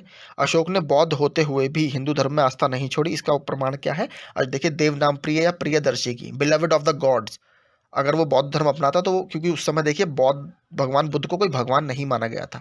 अगर आप देव नाम प्रिय मानते हैं तो यानी अब वो कहीं ना कहीं भगवान के सेंस में या हिंदू धर्म के सेंस में यूज किया जाता है, क्योंकि बौद्ध धर्म को भगवान तो जब कनिष्क आएगा, कनिष्क के टाइम में जब हीनयान और महायान में बढ़ जाएगा बौद्ध धर्म, तब बुद्ध को एक भगवान के रूप में पूजा जाता है। पहले नहीं, पहले सिर्फ उन्हें संत माना जाता था और उनको सिंबल या चिन्हों के रूप में पूजा जाता था। तो अशोक ने ये देवनाम प्रिय की उपाधि ली या प्रियदर्शी की उपाधि ली, ये बताता है कि उसने उपासक होते हुए, बौद्ध धर्म का उपासक होते हुए भी हिंदू धर्म में आस्था नहीं छोड़ी थी। अशोक के शिलालेखों को पढ़ने वाला प्रथम अंग्रेज कौन था? सन 1837 में जेम्स प्रिंसेप। सर्वप्रथम अशोक के शिलालेखों को पढ़ने का श्रेय अंग्रेजी विद्वान जेम्स प्रिंसेप को है। उन्होंने 1833 ईस्वी में अशोक के लेखों ब्राह्मी लिपि का उद्वाचन किया। और देखिए, अगर ये पूछा जाए सबसे पहले कोशिश किसने की थी, तो फिरोज शाह तुगलक अपने शासनकाल में दिल्ली और टोपरा, जो हरियाणा वाला क्षेत्र है, वहां से 2 पिलर अशोक के दिल्ली लेकर आया था, लेकिन वो उनको पढ़ने में असफल रहा, वो नहीं पढ़ पाया था। और उसने ही अशोक के स्तंभों को स्वर्ण स्तंभ भी बोला है कि ये सोने के स्तंभ है। केवल वह स्तंभ जिसमें अशोक ने स्वयं को मगध का सम्राट बताया है, भाबरू जो स्तंभ है, राजस्थान के वैरत में या विराटनगर में स्थित है। मौर्य काल में शिक्षा का सर्वाधिक प्रसिद्ध केंद्र था तक्षशिला, जो कि गांधार महाजनपद में था। अंतिम मौर्य सम्राट था बृहद्रथ।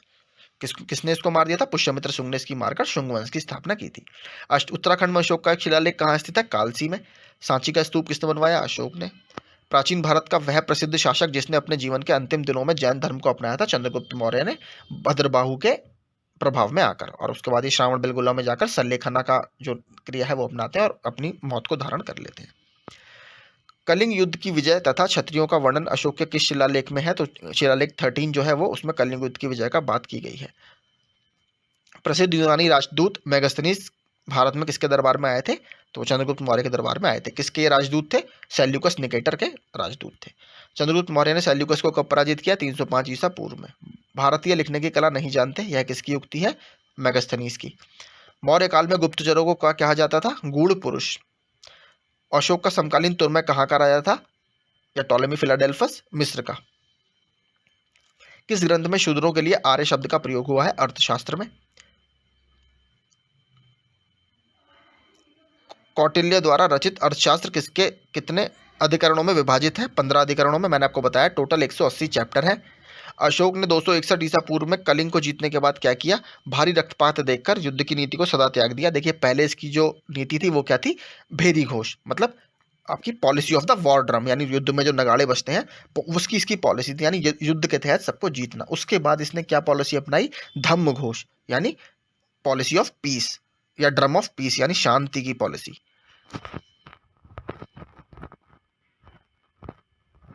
आगे देखते हैं। अशोक के जो शिलालेख संगम राज्य के बारे में हमें बताते हैं उसमें शामिल है सेकंड और 13 या दूसरा और 13वां जो अभिलेख है अशोक का, वो हमें इसके बारे में बताता है। अशोक ने श्रीलंका में बौद्ध धर्म के प्रचार हेतु किसे भेजा? महेंद्र और संघमित्रा को। और ये माना जाता है उन्होंने वहां पर अनुराधापुर में जो बोधि वृक्ष है हमारे आपका बोध गया का बोधि वृक्ष है, उसकी एक शाखा भी वहां पर लगाई थी। अशोक के मनसेहरा पाकिस्तान, मनशेरा और शाहबाजगढ़ी से प्राप्त वृहद शिलालेखों में किस भाषा का प्रयोग किया गया है?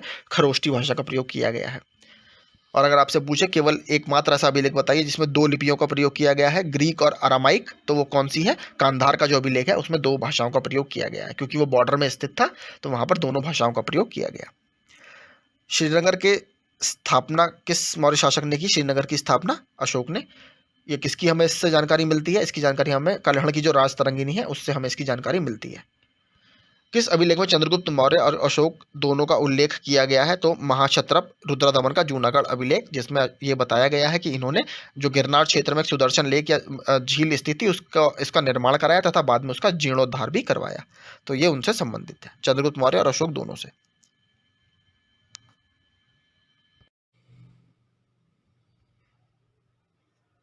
छठा टॉपिक है मौर्योत्तर काल, 185 ईसा पूर्व से 319 ईसा पूर्व तक। अंतिम मौर्य सम्राट बृहद्रथ की हत्या कर किसने शुंग वंश की स्थापना की थी? पुष्यमित्र शुंग। कण्व या काण्व वंश का संस्थापक कौन था? वासुदेव काण्व। सातवाहन या आंध्र सातवाहन वंश का संस्थापक कौन था? सिमुक। प्राचीन भारत का महान व्याकरण पतंजलि किसके समकालीन था? पुष्यमित्र शुंग के। सर्वप्रथम भारत में विशुद्ध संस्कृत भाषा में लंबा अभिलेख किस राजा द्वारा जारी किया गया? रुद्रदमन, शक राजा रुद्रदमन, इसको महाक्षत्रप भी बोलते थे। और इसका जो ये कहाँ पर जूनागढ़ या गिरनार का अभिलेख इसको बोला जाता है। सातवाहनों ने आरंभिक दिनों में अपना शासन कहाँ शुरू किया? महाराष्ट्र में। किस कुषाण शासक ने सर्वप्रथम स्वर्ण मुद्रा जारी की? कैडफिसेस द्वितीय। किस वंश के शासकों को क्षत्रप प्रणाली का प्रयोग किया? शकों ने। कुषाण काल में सबसे अधिक विकास किस क्षेत्र में हुआ था? वास्तुकला में। आपने सुना होगा गांधार वास्तुकला और आपकी मथुरा वास्तुकला, ये सभी कुषाणों के टाइम में ही डेवलप हुई थी। भारत में प्रथम बार सैनिक शासन किसके द्वारा व्यवहार में लाया गया? ग्रीकों के द्वारा या यूनानियों के द्वारा।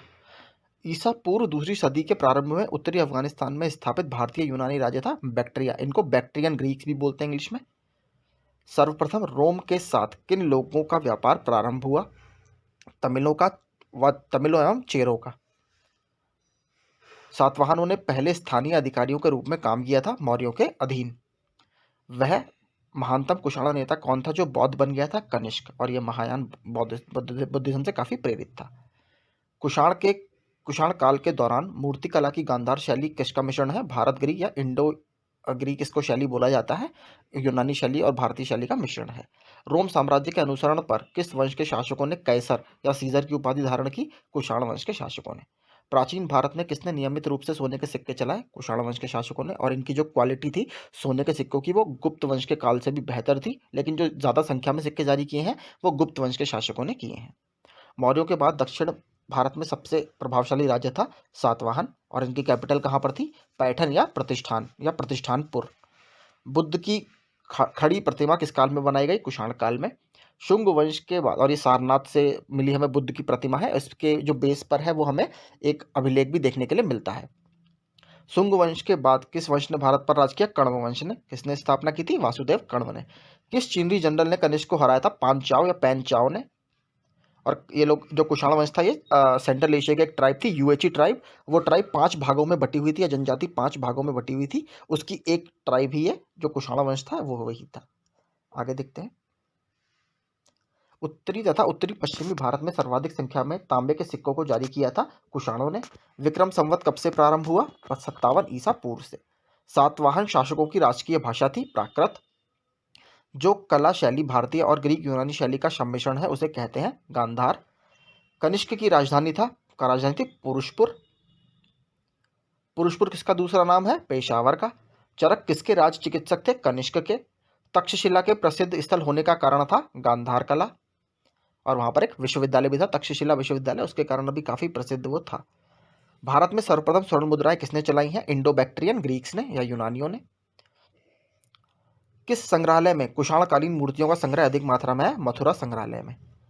किस वंश के शासकों ने ब्राह्मणों एवं बौद्ध भिक्षुओं को कर मुक्ति भूमि या गांव या लैंड ग्रांट्स या भूमि अनुदान देने की प्रथा आरंभ की? तो सातवाहनों ने आरंभ किया। और इसके बाद अग्रहारा सिस्टम आपने सुना होगा गुप्त वंश में, तो वो भी गुप्तों ने इसको काफी आगे बढ़ाया अग्रहारा सिस्टम के थ्रू। लेकिन जो स्टार्ट किया था वो सातवाहन वंश के राजाओं ने ही किया था।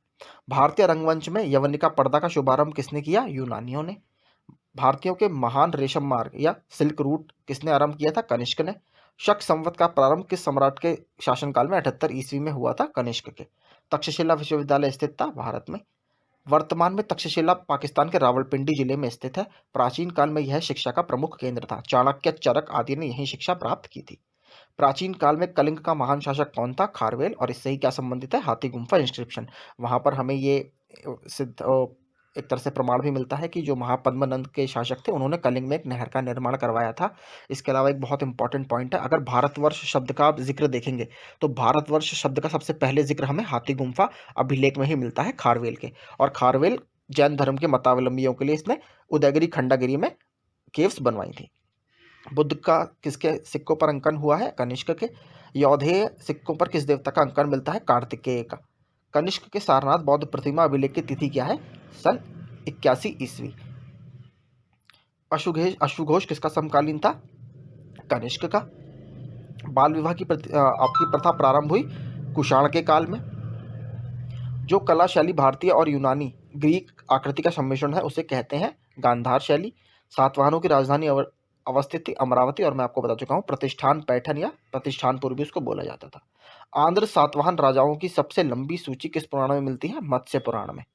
पूर्वी रोमन शासक जस्टिनियन का सर्वाधिक महत्वपूर्ण योगदान किस क्षेत्र में है? तो देखिए ये लॉ या विधि के क्षेत्र में इनका योगदान है। अब देखते हैं संगम काल। संगम युग में उरायूर किसके लिए विख्यात था? कॉटन टेक्सटाइल के लिए या कपास के व्यापार का ये महत्वपूर्ण केंद्र हुआ करता था। अब देखते हैं तोलकपियम ग्रंथ संबंधित है व्याकरण और काव्य से। इसकी रचना तोलकपियार ने की थी और तमिल ग्रामर से संबंधित है। धार्मिक कविताओं का संकलन कुरल किस भाषा में है? तमिल भाषा में। जैसे एग्जांपल क्या है? थिरुकुरल।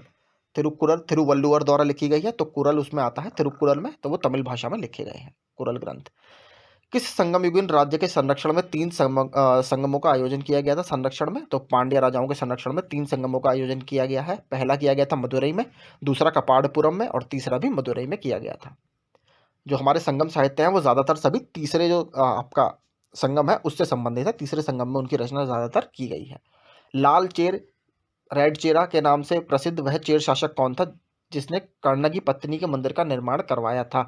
शेनगुट्टुवन, याद रखिए शेनगुट्टुवन। तमिल भाषा के सिलप्पदिकरण और मणिमेखलाई नामक गौरव ग्रंथ किससे संबंधित है? हिंदू धर्म से। तो सिलप्पदिकरण किसने लिखी है? ये लिखी है इलंगो अडिगल ने। और मणिमेखलाई ये किसने लिखी है? सित्तलाई सत्तनार ने। ये आप याद रखिएगा। कौन संगम युगीन व्याकरण रचना सर्वाधिक महत्वपूर्ण रचना मानी गई है? तोलकापियम किसने लिखी है? तोलकापियार ने। किस भाषा से किससे संबंधित है? ये तमिल व्याकरण से और काव्य शैली से। मुजरिस किस राज्य का प्रमुख बंदरगाह था? चेला का, और ये हमारे जो मालाबार तट है वहां पर स्थित था। प्राचीनतम तमिल देवता मुरुगन किस वैदिक देवता के सदस्य है? स्कंद या कार्तिकेय के। संगमकालीन साहित्य में कौन को व मन्नन किसके लिए प्रयुक्त होता था? ये राजा के लिए प्रयुक्त होते थे। कौन को एवं मन्नन। तमिल काव्य का इलियड किसे कहा जाता है? सिलप्पदिकरम को, तमिल काव्य का इलियड। चेर वंश का शासन किस क्षेत्र पर था? केरल पर। चेर वंश का प्रसिद्ध शासक कौन था? शिनगुट्टुवन, जिसने कन्नगी पल्ट या पत्तिनी कल्ट की स्थापना की थी। चोल वंश का प्रसिद्ध शासक कौन था? कराईकाल या करिकाल। चोल काल में सूती वस्त्र उद्योग का प्रमुख केंद्र था उरायूर। और मोतियों का जो प्रमुख केंद्र था वो क्या था? पुहार। एक बार ये भी पूछ लिया था, मोती का प्रमुख केंद्र था पुहार। तोलकापियम की रचना किसने की? तोलकापियार ने। चोल काल में सर्वोच्च न्यायालय को क्या कहा जाता था? मनोरम। पांड्यों की राजधानी क्या थी? मदुरै। तमिल का गौरव ग्रंथ जीवन जीवक चिंतामणि किससे संबंधित है? जैन धर्म से। संगम किससे संबंधित है? विद्वानों से। स्ट्रैबो के अनुसार संगम युग के किस वंश के शासक ने रोमन सम्राट अगस्टस के दरबार में 20 ईसा पूर्व के लगभग अपना एक दूत भेजा? पांड्य नरेश। तमिल काव्य का ओडिसी किसे कहा जाता है? मणिमेख लई को। पुहर या कावरीपट्टनम की स्थापना किसने की? कराईकाल ने, जो कि चोल वंश में थे। प्राचीनतम तमिल देवता मुरुगन किस वैदिक देवता के सदस्य हैं? या तो स्कंद या कार्तिकेय के। संगमों का आयोजन देखिए, मैं आपको बताया था। प्रथम संगम मदुरई, अध्यक्षता किसने की थी? अगत्यार या अगस्त ऋषि। द्वितीय संगम कपाटुपुरम या कपाडापुरम या अलवई, अगत्यार नहीं की थी अध्यक्षता, अगस्त ऋषि ने। और तृतीय संगम मदुरई में हुआ था, नक्कीरर, नक्कीरर ने इसकी अध्यक्षता की थी। अब आते हैं गुप्त काल, जिसे भारतीय प्राचीन इतिहास का स्वर्ण युग भी बोला जाता है, या classical as of ancient India बोला जाता है। गुप्त वंश का संस्थापक कौन था? श्रीगुप्त।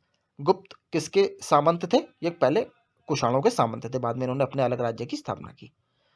गुप्त शासन के दौरान ऐसा व्यक्ति कौन था जो एक महान खगोल विज्ञानी और गणितज्ञ था? आर्यभट्ट। इनकी बुक है आर्यभट्टियम, 499 ईस्वी में इन्होंने लिखी थी। गुप्त शासकों की सरकारी दरबारी भाषा क्या थी? संस्कृत। देखिए, इन्होंने फिर से संस्कृत भाषा का रिवाइवल किया और इसीलिए इनको क्लासिकल लैंग्वेज है संस्कृत हमारी एक, तो classical as of ancient India भी बोला जाता है। गुप्त वंश का वह शासक वह राजा कौन था जिसने हूणों को भारत पर आक्रमण करने से रोका? स्कंदगुप्त।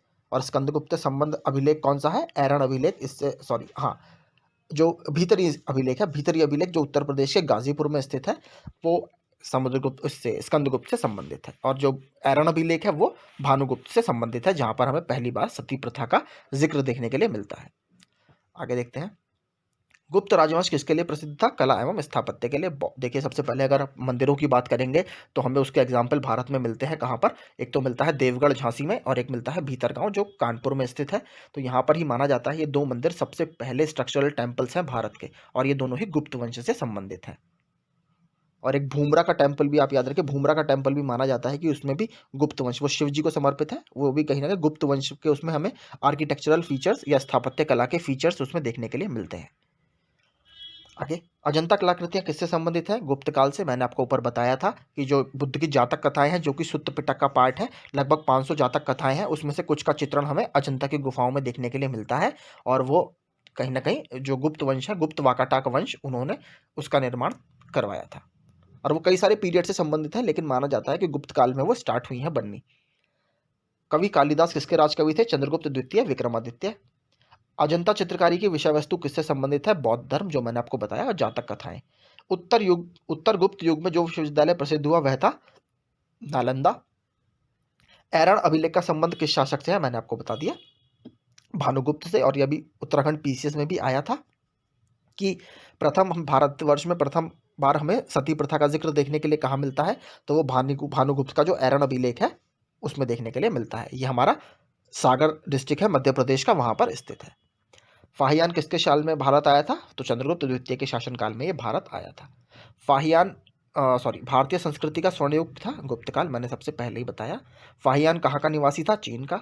सेतु बंध का रचनाकार प्रवरसेन द्वितीय किस वंश का शासक था? वाकाटाक वंश। और वाकाटाक वंश के गुप्त वंशों के साथ जो कहीं ना कहीं वैवाहिक संबंध भी थे। किस गुप्तकालीन शासक को कविराज कहा गया? समुद्रगुप्त को। स्कंदगुप्त को किस स्तंभ लेख में शक्रोपम कहा गया? ये काफी अच्छा क्वेश्चन है। तो कलौम स्तंभ लेख जो है, कलौम पिलर इंस्क्रिप्शन, उसमें इसको शक्रोपम कहा गया है। और देख, कविराज समुद्रगुप्त को क्यों कहा गया था? क्योंकि देखिए, इसके जो सिक्के थे उस पर हमें समुद्रगुप्त का वीणा बजाते हुए चित्र दिखता है, तो कहीं ना कहीं इसका आपका म्यूजिक में भी इंटरेस्ट था, इसके अलावा कविता में भी इसका काफी इंटरेस्ट था। इसके जो कोर्ट पोएट भी थे हरिसेन, जिन्होंने प्रयाग प्रशस्ति लिखी है, वो भी इसके दरबारी कवि थे। फाहियान और हुएनसांग ने किसके राज्य को देखा? चंद्रगुप्त विक्रमादित्य और हुएनसांग ने हर्षवर्धन के राज्य को देखा। धन्वंतरी थे चंद्रगुप्त विक्रमादित्य के राजदरबार के नवरत्नों में से एक, जो कि एक प्रसिद्ध चिकित्सक थे। गुप्तकालीन शासन प्रणाली किस प्रकार की थी? राजतंत्रात्मक या मोनार्की थी, पॉलिटिकल मोनार्की इसको बोला जाता है, जिसमें राजा आपका एक तरह से एडमिनिस्ट्रेटिव हेड होता है, सबसे टॉप पर होता है और वही सब कुछ कंट्रोल करता है अपने अलग अलग मिनिस्टर्स के थ्रू। गुप्त स्थापत्य कला का सर्वोत्कृष्ट मंदिर कौन सा है? देवगढ़ का दशावतार मंदिर, मैंने आपको बता दिया, जो झांसी में मिलता है। और इसके अलावा एक टेम्पल और मिलता है हमें, कहाँ पर? कानपुर में, भीतरगांव में। अजंता की गुफाओं में किन गुफाओं का निर्माण गुप्त काल में हुआ था? तो 16, 17 एवं 19 का निर्माण है जो वो गुप्त काल में हुआ था, मैंने आपको बताया। वो जो अजंता की गुफाएं हैं उसमें टोटल 29 गुफाएं हैं और वो महाराष्ट्र के औरंगाबाद जिले में स्थित है, वघोरा नदी के किनारे पहाड़ी पर। और लेकिन उनका निर्माण किसी एक शासनकाल में नहीं हुआ, काफ़ी लंबे पीरियड 300 से 400 साल में उनका निर्माण हुआ है, लगभग 300 साल में। और उसमें जो सबसे पहले गुप्तों ने इसका निर्माण स्टार्ट करवाया था और जातक कथाओं का चित्रण वहाँ पर किया गया है। अमरकोश के लेखक अमर सिंह किस शासक के दरबार से जुड़े थे? चंद्रगुप्त द्वितीय। इसको इंग्लिश में बोलते हैं लेक्सिकॉन या लेक्सिकोग्राफर इनको बोला जाता था। गुप्त संवत 319-20 को प्रारंभ करने का श्रेय किसे दिया जाता है? चंद्रगुप्त प्रथम को। चंद्रगुप्त प्रथम ने गुप्त वंश का प्रारंभ किस उपलक्ष्य में किया? अपने राज्यारोहण के स्मारक के रूप में। देखिए, जो गुप्त वंश की स्थापना है वो तो श्रीगुप्त ने की थी, उसके बाद एक रूलर और होता है घटोत्कच, लेकिन जो रियल फाउंडर माना जाता है, जो असली स्थापन करने वाला माना जाता है गुप्त वंश को, वो चंद्रगुप्त प्रथम ही थे। तो 319-20 में इन्होंने गुप्त वंश या गुप्त संवत की स्थापना की और इनके जितने भी आपको अभिलेख आगे मिलेंगे वो गुप्त संवत के डेट में ही लिखे गए हैं, जिस साल इनका राज्यारोहण हुआ था उस डेट में ही लिखे जाते हैं। नगरों का क्रमिक पतन किस काल की एक महत्वपूर्ण विशेषता थी? गुप्त काल की। किस वंश के शासकों ने मंदिरों एवं ब्राह्मणों का सबसे अधिक ग्राम अनुदान दिए थे? गुप्त वंश के, मैंने आपको बताया। और इसकी स्टार्ट किसने किया था? सातवाहन वंश के राजाओं ने ये भूमि ग्रांट करना, भूमि दान में देने का काम स्टार्ट किया था। इसको अग्रहार सिस्टम बोलते थे गुप्त वंश में, अग्रहारा सिस्टम। दिल्ली के महरौली में कुव्वतुल इस्लाम मस्जिद के प्रांगण में स्थित लौह स्तंभ किसकी स्मृति में है? देखिए, उसमें सिर्फ किंग चंद्र लिखा हुआ है, ठीक है। तो ये अभी नहीं पता कि वो चंद्रगुप्त कौन से हैं, पहले चंद्रगुप्त हैं, चंद्रगुप्त द्वितीय हैं, या कोई और राजा चंद्र रहा होगा उसके स्मृति में है, तो ये पता नहीं है। लेकिन डेट उसकी गुप्त वंश के जो शासनकाल है भारत में उसके अराउंड की ही डेट है। तो अभी उसमें सिर्फ किंग चंद्र लिखा हुआ है, तो इसका पता नहीं है अभी इतिहासकारों को कि वो एक्चुअल में है कौन। कालिदास द्वारा चरित मालविका अग्निमित्रम का नाटक का नायक था अग्निमित्र, जो कि पुष्यमित्र शुंग का बेटा था। समुद्रगुप्त की सैनिक उपलब्धियों का वर्णन उसके किस अभिलेख में हुआ है? प्रयाग अभिलेख। ये प्रयाग प्रशस्ति भी इसको बोला जाता है। उसके जो कोर्ट पोएट थे, दरबारी कवि हरिसेन ने ये लिखी है और संस्कृत भाषा में, और जो कहीं ना कहीं अशोक का जो पिलर है इलाहाबाद का, उस पर ही ये उत्कीर्ण की गई है। किस काल में स्त्रियों की पुरुषों से बराबरी थी? गुप्त काल में। आगे देखते हैं। भारत का नेपोलियन किसे कहा जाता है? समुद्रगुप्त को। विंसेंट स्मिथ ने बोला है इनको ये। तो इतिहासकार विंसेंट स्मिथ ने अपनी book early history of India में समुद्रगुप्त की वीरता एवं विजयों पर मुग्ध होकर उसे भारतीय नेपोलियन की संज्ञा दी। तक्षशिला विश्वविद्यालय स्थित था भारत में, वर्तमान में तक्षशिला पाकिस्तान में है। प्राचीन काल में यह शिक्षा का प्रमुख केंद्र था, चाणक्य, चरक आदि ने यही शिक्षा प्राप्त की थी। किस राजा का एक अन्य नाम देवगुप्त था? चंद्रगुप्त द्वितीय का। चंद्रगुप्त द्वितीय यानी विक्रमादित्य। प्रथम गुप्त शासक जिसने परम भागवत की उपाधि धारण की थी वह कौन था? चंद्रगुप्त द्वितीय। प्रयाग प्रशस्ति किसके सैन्य अभियान के बारे में जानकारी देती है? समुद्रगुप्त के। गुप्त सम्राट जिसने हूणों को पराजित किया था वह था स्कंदगुप्त। भीतरी जो अभिलेख है वो इससे संबंधित है। शक विजेता किसे कहा जाता है? चंद्रगुप्त द्वितीय को। रजत सिक्के जारी करने वाला प्रथम गुप्त शासक था चंद्रगुप्त द्वितीय। नगरों का क्रमिक पतन किस काल की एक महत्वपूर्ण विशेषता थी? गुप्त काल की। किस गुप्त शासक ने सर्वप्रथम सिक्के जारी किए? चंद्रगुप्त प्रथम ने। इनके कुछ सिक्के जैसे चंद्रगुप्त कुमार देवी जो वाइफ थी इनकी, चंद्रगुप्त कुमार देवी टाइप के कॉइन भी माने जाते हैं, उसमें दोनों का मूर्ति हमें मिलती है। इसके अलावा लक्ष्मी जी का उसमें कमल के ऊपर बैठा हुआ चिन्ह भी हमें देखने के लिए मिलता है। इसके अलावा शेर के ऊपर एक देवी के बैठे होने का चित्र भी हमें इनके सिक्कों पर मिलता है। कौन सा राजवंश हूणों के आक्रमण से अत्यंत विचलित हुआ? तो गुप्त वंश के टाइम में काफ़ी ज़्यादा हूणों ने भारत पर आक्रमण किए, जो कि एक मध्य एशिया की जनजाति थी। अजंता गुफाओं के सरीखी जैसी गुफाएं मध्य प्रदेश में कहाँ है? बाघ और या धार में। तो ये जो धार डिस्ट्रिक्ट है, जो कि परमार वंश की राजधानी भी हुआ बाद में, उससे लगभग 30 से 40 किलोमीटर दूर आई थिंक वहाँ पर ये स्थित है, और यहाँ पर भी हमें पेंटिंग के साक्ष्य मिलते हैं। गुप्त वंश ने किस अवधि में 319 से 500 ईस्वी में शासन किया भारत में? बाल विवाह की आपकी प्रथा प्रारंभ हुई गुप्त काल में, ये काफ़ी इंपॉर्टेंट है। जो चाइल्ड मैरिज है या बाल विवाह की प्रथा आरंभ हुई है वो गुप्त काल में आरंभ हुई है। यूरोपीय भाषा में अनुदित या अनुवादित प्रथम भारतीय ग्रंथ कौन सा है? कुमार संभवम। किसने लिखी है? कालिदास जी ने लिखी है। सती प्रथा का पहला उल्लेख कहाँ से मिलता है? ऐरण अभिलेख से। किससे संबंधित है? भानुगुप्त से। मिहिरगुल का संबंध था हूणों से, जो कि मध्य एशिया की एक ट्राइब थी या जनजाति थी। गुप्त राजा जिसने विक्रमादित्य की पदवी धारण की थी, चंद्रगुप्त द्वितीय। और इसको देखिए सकारी भी बोला जाता है, याद रखिएगा, सकारी यानी स्लेयर ऑफ द साकाज। इसने जो अंतिम रुद्रसेन एक शाका राजा था, ठीक है, अंतिम शाका राजा, उसको हराकर और जो गुजरात वाला क्षेत्र है पश्चिमी भारत का, वहां पर भी राज कर लिया था, उसे भी अपने राज्य में मिला लिया था। तो इसको यानी शाकाओं को खत्म करने वाला सकारी, याद रखिएगा, ये भी प्रश्न पूछा जा चुका है, सकारी। तो सकारी चंद्रगुप्त द्वितीय को ही बोला जाता था। आगे, गुप्त काल में उत्तर भारतीय व्यापार किस पतन से संचालित होता था? ताम्र लिप्ति से। तो देखिए आज का जो ताम्लुक एक जगह है पश्चिम बंगाल में, वहां पर ये पोर्ट माना जाता है कि प्राचीन भारत में था। और ये भी बोला जाता है कि जो फाहियान चंद्रगुप्त द्वितीय के शासनकाल में भारत में आया था, वो पहले ताम्रलिप्त के पोर्ट पर ही आया था, और फिर यहाँ से उसने श्रीलंका के लिए एक शिप लिया, और फिर श्रीलंका से उसने जावा सुमात्रा यानी इंडोनेशिया जाने के लिए दूसरी शिप की यात्रा की थी। तो आप याद रखिएगा, ताम्रलिप्ति बहुत इंपॉर्टेंट पोर्ट था गुप्त वंश में, और मॉडर्न डे पश्चिम बंगाल के ताम्लुक जो क्षेत्र है वहां पर यह स्थित है। गुप्त शासकों द्वारा जारी किए गए चांदी के सिक्के कहलाते थे रूपक, और जो सोने के थे वो दीनार कहलाते थे। किस गुप्त शासक को नालंदा विश्वविद्यालय का संस्थापक माना जाता है? कुमारगुप्त प्रथम को। पुंड्रवर्धन भुक्ति प्रांत कहाँ अवस्थित था? ये उत्तर बंगाल में अवस्थित था। देखिए जो भुक्ति है, आपके जो गुप्त साम्राज्य है उसको कई कई भुक्तियों में बांटा जाता था, प्रोविंसेस में बांटा जाता था। भुक्ति का जो हम मीनिंग मान सकते हैं वो मान सकते हैं एक बड़ा प्रशासनिक क्षेत्र, यानी लार्ज टेरिटोरियल या एडमिनिस्ट्रेटिव जोन इसको माना जाता था। और कुछ भुक्ति बहुत फेमस थी, जैसे एक तो है जेजाक भुक्ति। जेजाक भुक्ति जो बुंदेलखंड वाला क्षेत्र है इसको बोला जाता था, जो कि बाद में चंदेल वंशों की राजधानी भी बना। उसके अलावा एक तीरा भुक्ति था, ठीक है, एक आपका नगर भुक्ति था। जो तीरा भुक्ति था वो माना जाता है जो पश्चिम हमारा बिहार का मिथिला वाला क्षेत्र है, नेपाल की तराई बेल्ट में जो है, उसको हम तीरा भुक्ति बोलते थे। एक थी नगर भुक्ति जो आरा वाला क्षेत्र है साउथ बिहार, उसको हम तीरा भुक्ति बोलते थे। तो ऐसे ही कई सारी भुक्ति थी, मतलब एक क्षेत्र था बड़ा जिसको हम गुप्त वंश के शासनकाल में जानते हैं। तो पुंड्रवर्धन भुक्ति कहाँ थी? उत्तर बंगाल में। वह प्रथम भारतीय विद्वान कौन था जिसने गणित को एक पृथक विषय के रूप में स्थापित किया? आर्यभट्ट ने। तांबे का सिक्का जारी करने वाला पहला गुप्त शासक कौन था? रामगुप्त।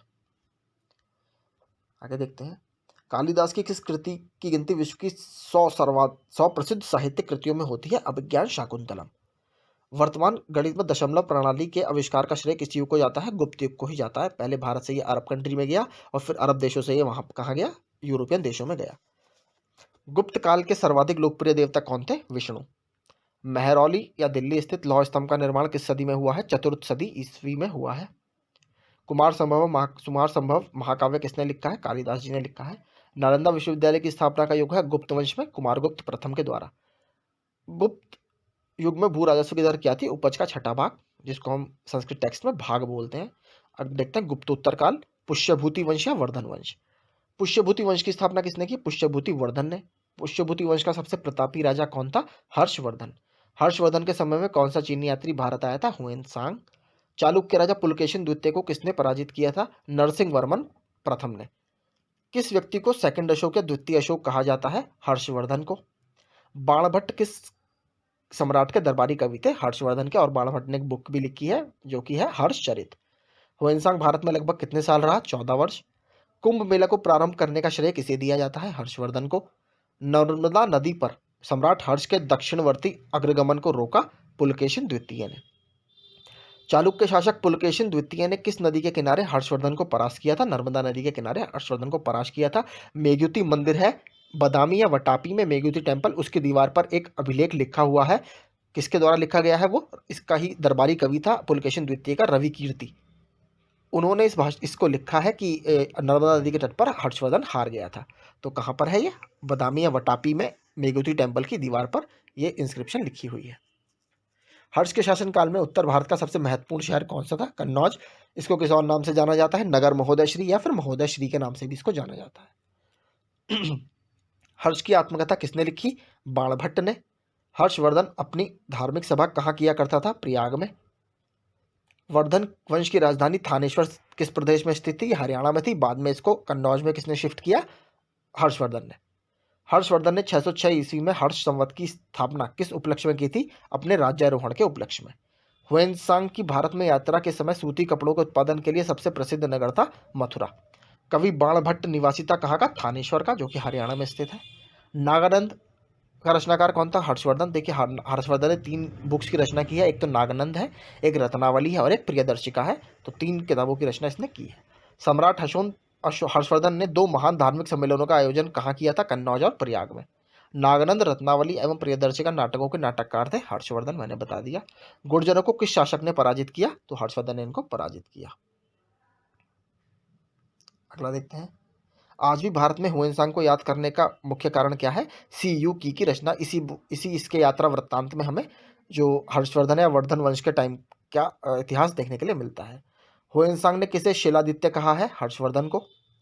गुप्त वंश के ह्रास के पश्चात उत्तर भारत में बड़े भाग का पुनर्गठन किसने किया? हर्षवर्धन ने। बंगाल का कौन सा शासक हर्ष का समकालीन था? शशांक। ये बहुत इंपॉर्टेंट है, शशांक।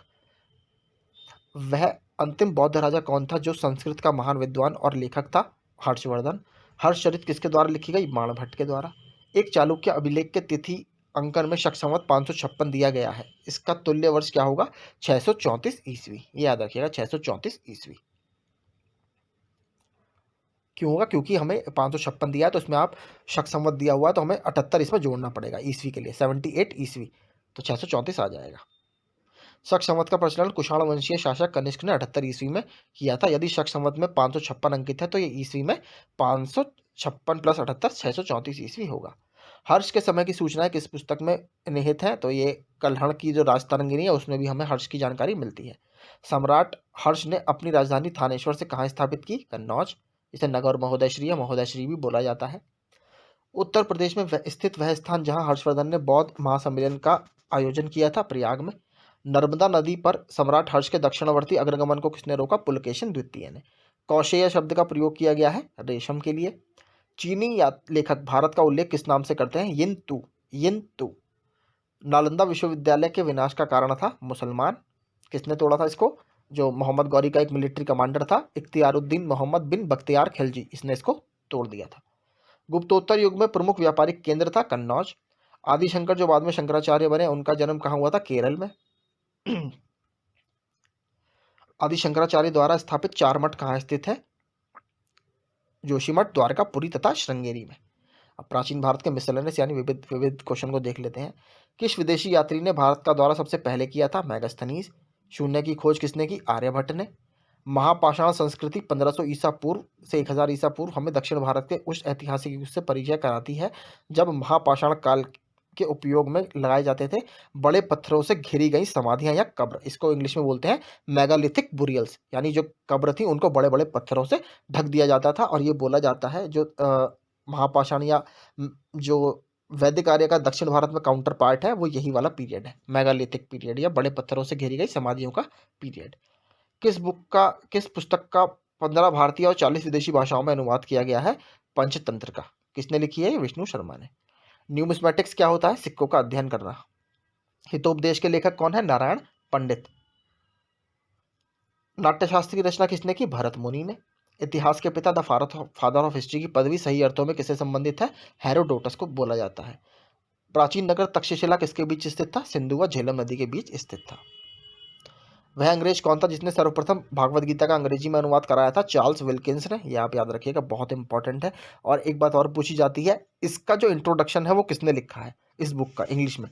तो वो वॉरेन हेस्टिंग्स, जो कि भारत के प्रथम गवर्नर जनरल ऑफ बंगाल रहे, उन्होंने इसका इंट्रोडक्शन लिखा है। पुरापाषाण काल में आदि मानव के मनोरंजन के साधन क्या थे? शिकार।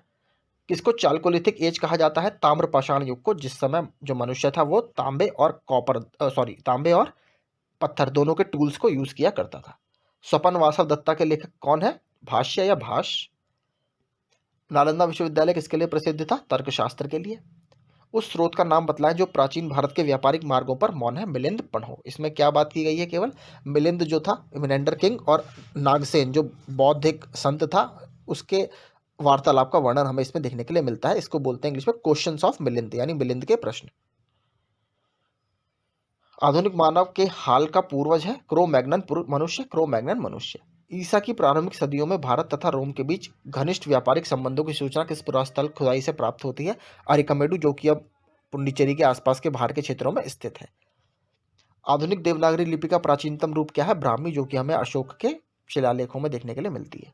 मानव द्वारा प्रसिद्ध सर्वप्रथम प्रयुक्त अनाज क्या था? चावल। इसको क्या बोला जाता है इंग्लिश में? सॉरी, इंग्लिश कह रहा हूँ, इसको वैदिक काल में क्या यूज़ किया जाता था इसके लिए टर्म?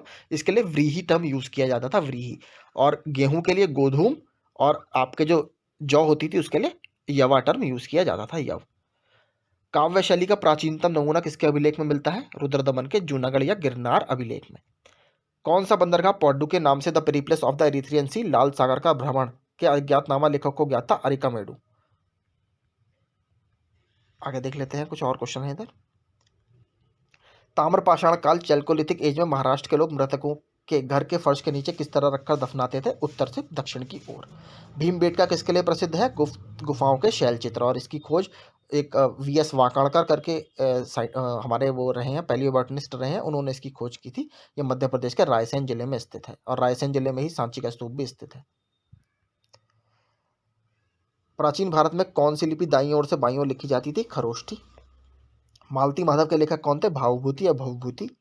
मुद्रा राक्षस नामक पुस्तक का लेखक कौन था? विशाख दत्त। इसमें क्या बताया गया है? कैसे चंद्रगुप्त मौर्य ने नंद वंश के शासकों को हराकर मौर्य साम्राज्य की स्थापना भारत में की। किस वंश के राजाओं ने खजुराहो स्थित मंदिरों का निर्माण करवाया था? चंदेल वंश के राजाओं ने। इन्होंने ही जेजाक भुक्ति नामक क्षेत्र पर यह राज किया करते थे, जो कि बुंदेलखंड है मॉडर्न डे का। आबू का जल मंदिर किससे बना है? संगमरमर से। किसने बनवाया है? ये बनवाया है सोलंकी वंश के एक राजा, सोलंकी या जो गुजरात के राजपूत वंश थे, चालुक्य वंश था, उन्होंने बनवाया है। और राजा था भीमा फर्स्ट, ठीक है। और उनका एक मंत्री हुआ करता था वस्तापुल तेजपाल, उन्होंने इसका निर्माण सफेद संगमरमर से माउंट आबू राजस्थान में करवाया है। एलिफेंटा की गुफाएं मुख्यतः किस धर्म से के मतावलंबियों के उपयोग के लिए काटकर बनाई गई थी? शैव धर्म के। एलिफेंटा के प्रसिद्ध शैल को काटकर बनाए गए मंदिरों का श्रेय किसको दिया जाता है? राष्ट्रकूट को। अजंता और एलोरा की गुफाएं किस नगर में स्थित है? औरंगाबाद में, महाराष्ट्र के। कोणार्क का सूर्य मंदिर किसने बनवाया था? नरसिंह वर्मन प्रथम ने। और ये कौन थे? नरसिंह देव वर्मन ने। और ये जो पूर्वी गंगा डायनेस्टी है, ईस्टर्न गंगा डायनेस्टी, उसके एक राजा थे। इसको ब्लैक पैगोडा भी या ब्लैक पैगोडा भी बोला जाता है, और ये सूर्य भगवान को समर्पित है।